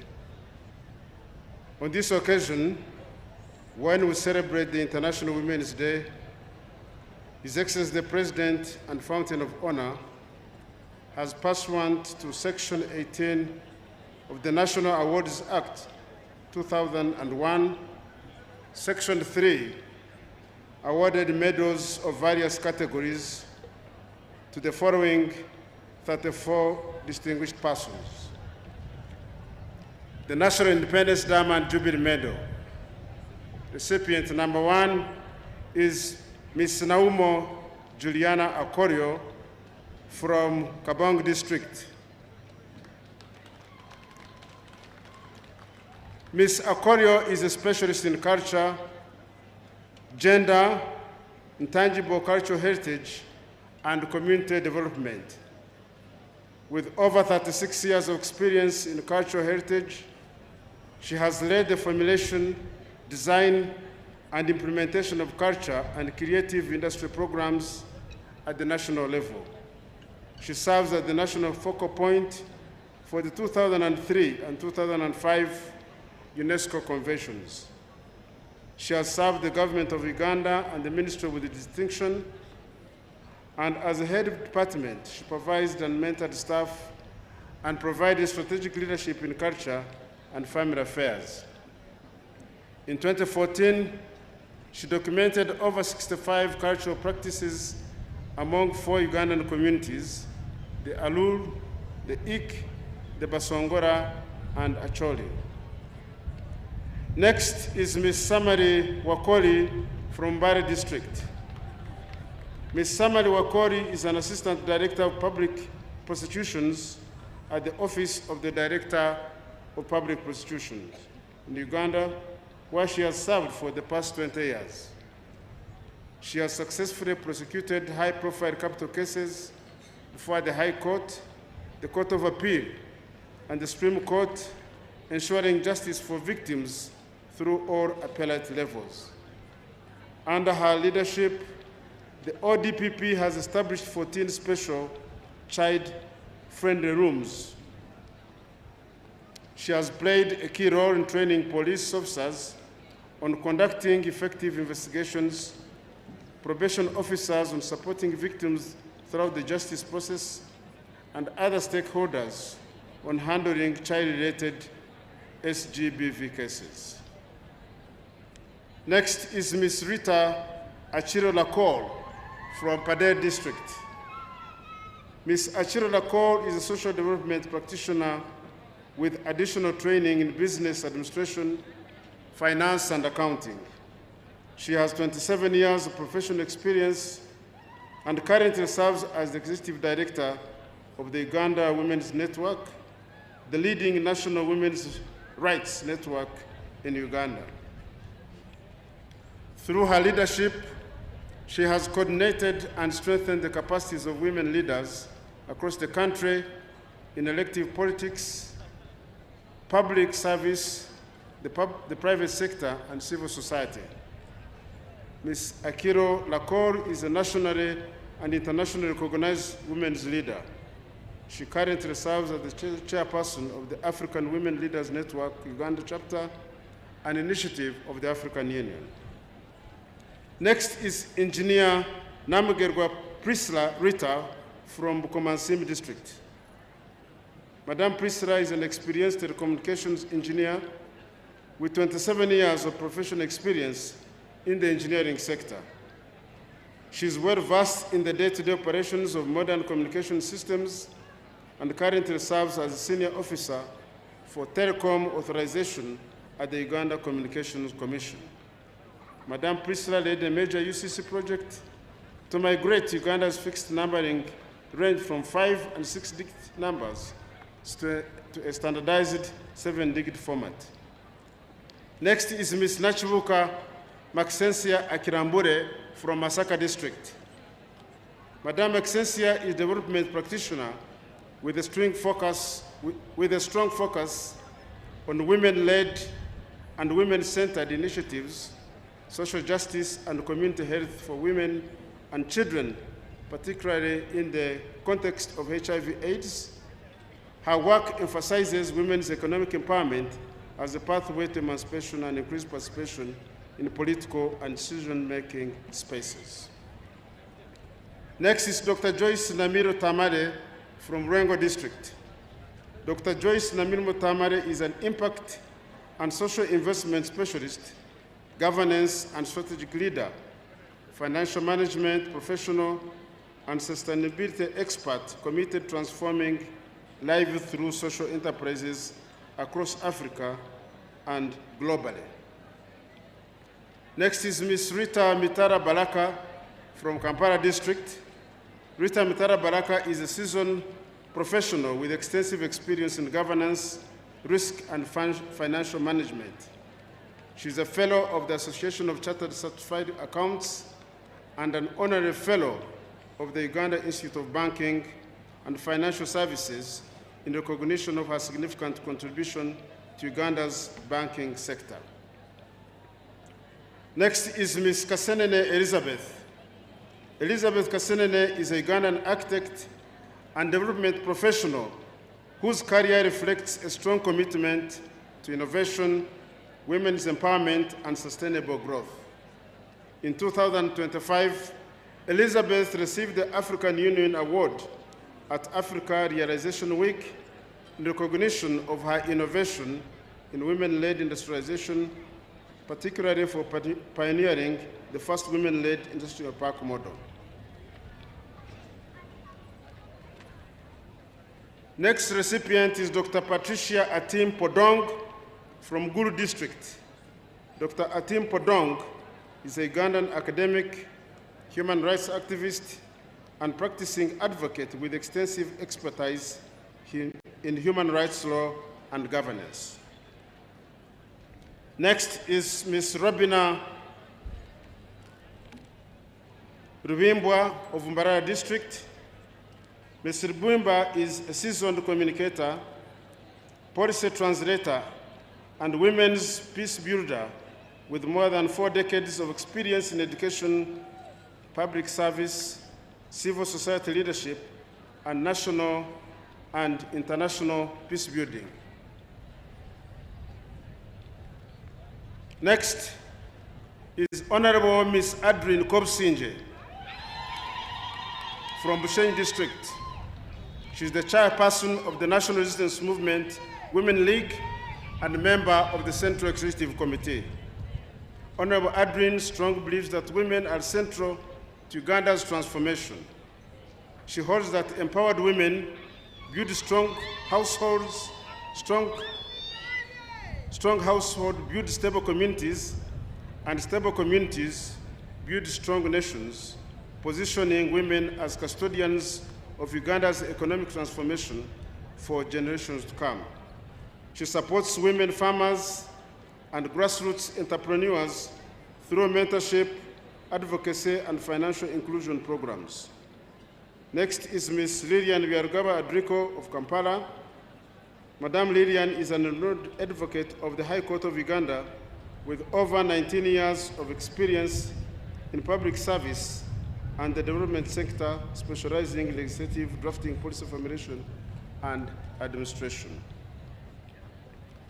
Other recipients are Ms. Agnes Ksembo from Rubirizi District, Ms. Namubirus Livia Mukasa from Kalungu District, Ms. Mary Mukasa Kalyango from Rural District, Ms. Naba Wumuka Jen Chadondo from Wakiso District, Ms. Kundakwe Rebecca from Bushain District,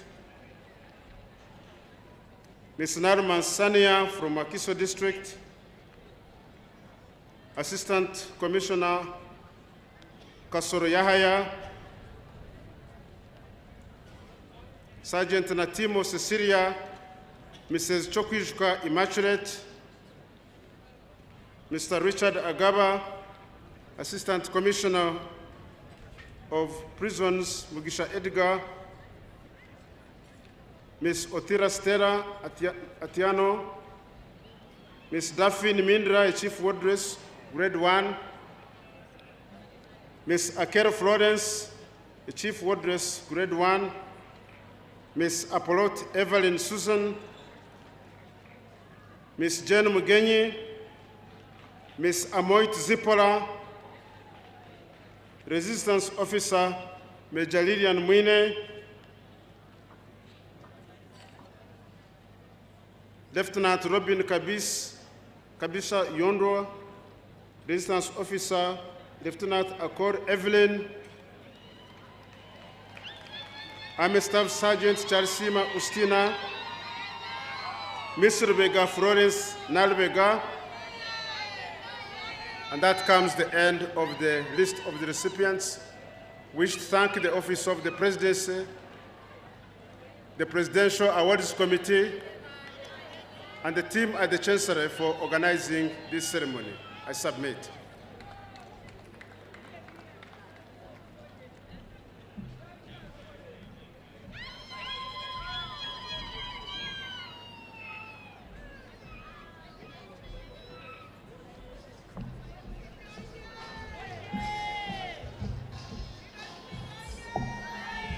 Thank you so much, Master of Ceremonies of the Chancellor of the Ward of Meadows, for the role well played and for organizing our eminent persons that we have pursued the gender equality agenda with. I would now wish to humbly invite the team which is ready to entertain us. They are really only two groups, and these young women, it is something that inspires them to participate on such a platform. Your Excellency, I beg that you allow us, these two teams, to come. As they come, I would wish to recognize Professor George Lenden Ofram, the Chancellor, the Professor of Gulu University, and the staff. They came all the way from Gulu. There are many, and they brought a very big team. Thank you so much for coming here, and thank you for celebrating with us. So the Winterland Primary School, big important women here, please take the floor and entertain us.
Katonda watujjukira n'atuwekata n'atuleetera abakulu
Thank you, Winterland.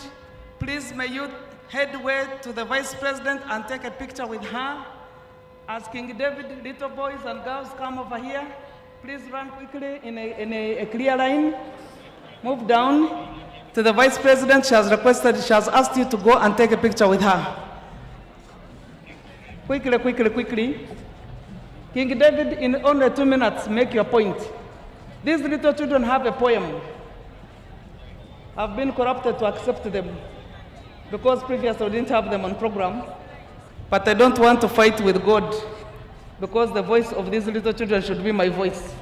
So I have had to accept them to say something. They say they have 2 minutes poem and strictly stick to your time. Please make way. Start. There is a creature of success I mean to describe. A creature of legacy to the world at large. A creature of livelihood, compassion as well. A foundation, a teacher, a mentor.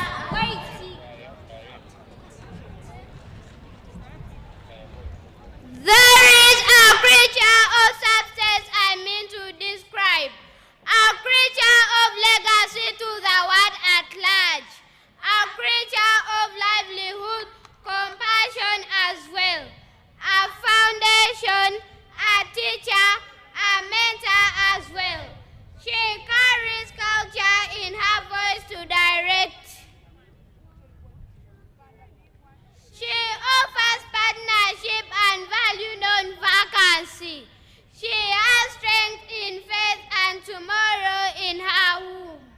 A character, a peacemaker without noise and drama, with wisdom to build and not to destroy. A woman, a natural of this world.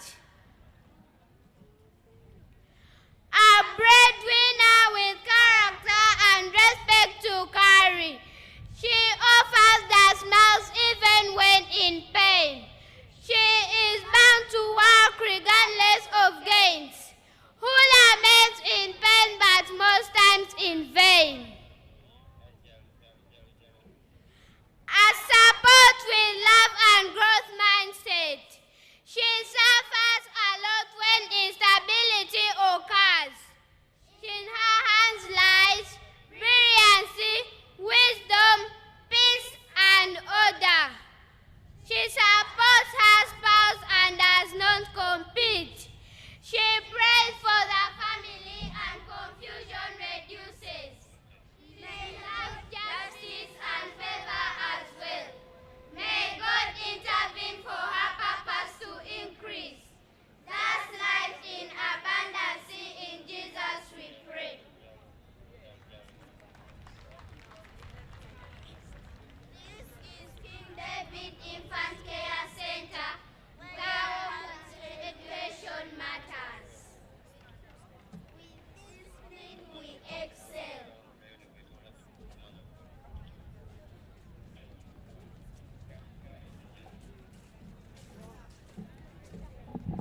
Thank you, Excellency, for accepting these other little children also to come and take a picture with you. Please make way to the Vice President. Make way to Her Excellency, the Vice President, and take a picture with her. King School, thank you so much.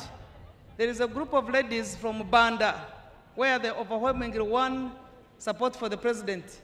Banda B1 actual quotas. There is a group of women here who say if they are not allowed to dance, they will feel their energy was put to waste. So please come and celebrate with us. And thank you for supporting the NRM.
What a powerful dance. Woo! Look at these energies. I want to request you to make way and take a picture with the Vice President. As you dance, move towards the Vice President and take a picture with her. Please, it's only the drum that will remain here. The other ones, please go take a picture with the Vice President and we conclude this session.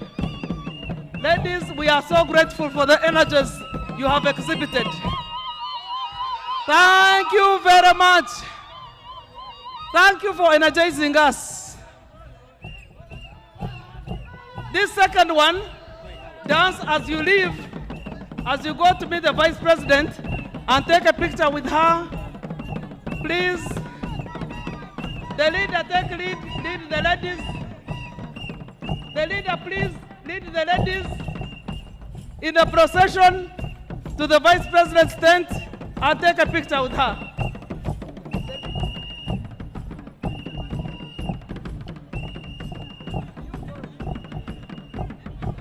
The leader, please, lead the ladies to the Vice President.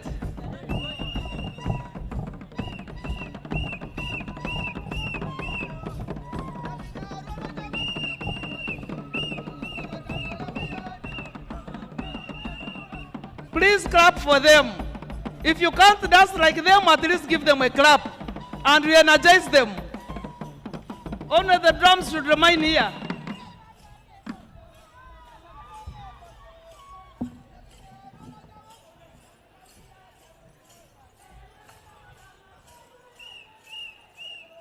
And thank you for looking very smart. That's what defines an African woman.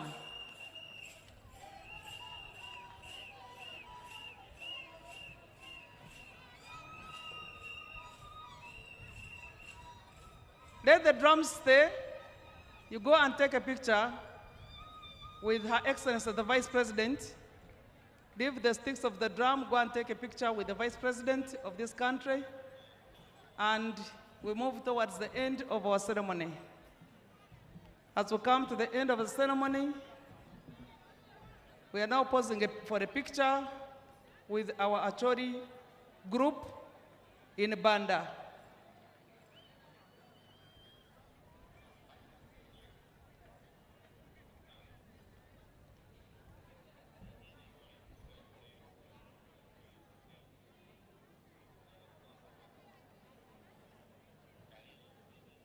Perfect picture. They're already showing signs of the NRM support. Congratulations.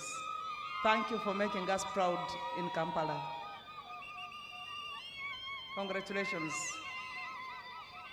And now we call upon the band to lead us into the anthems.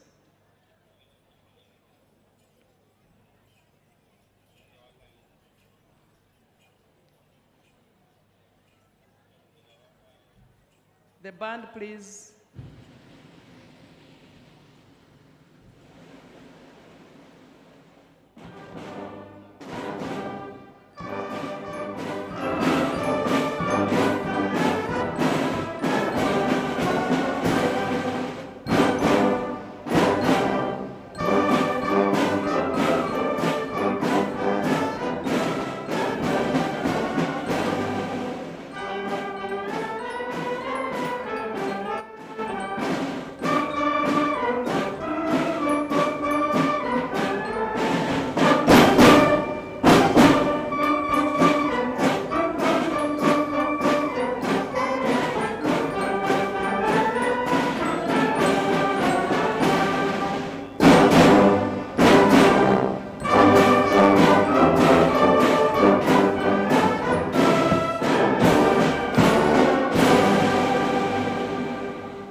Thank you so much, the band, for taking us through. We have come at the end of today's ceremony. We want to thank Your Excellency, the Vice President, for accepting to be with us. We are going to depart in the reverse order, beginning with the Vice President of the Republic of Uganda. But we want to thank her so much for being there for us. And as we bring all legislations towards about women, she's been very, very supportive, both in the cabinet, in parliament, and at all our ceremonies, she has never missed. We want to thank her so much. To all of you who have attended this very important occasion, we can't thank you enough. Specifically more to men. Sometimes we come and we speak to ourselves, but we want to thank men who have come today to grace this occasion of the International Women's Day. For Women Council, thank you so much, Women Council members, for being here for us and for appreciating this day. You have been celebrating all these days with us, and we know that you are going to mobilize the district's Women's Day celebrations right after here. We wish you success. Thank you.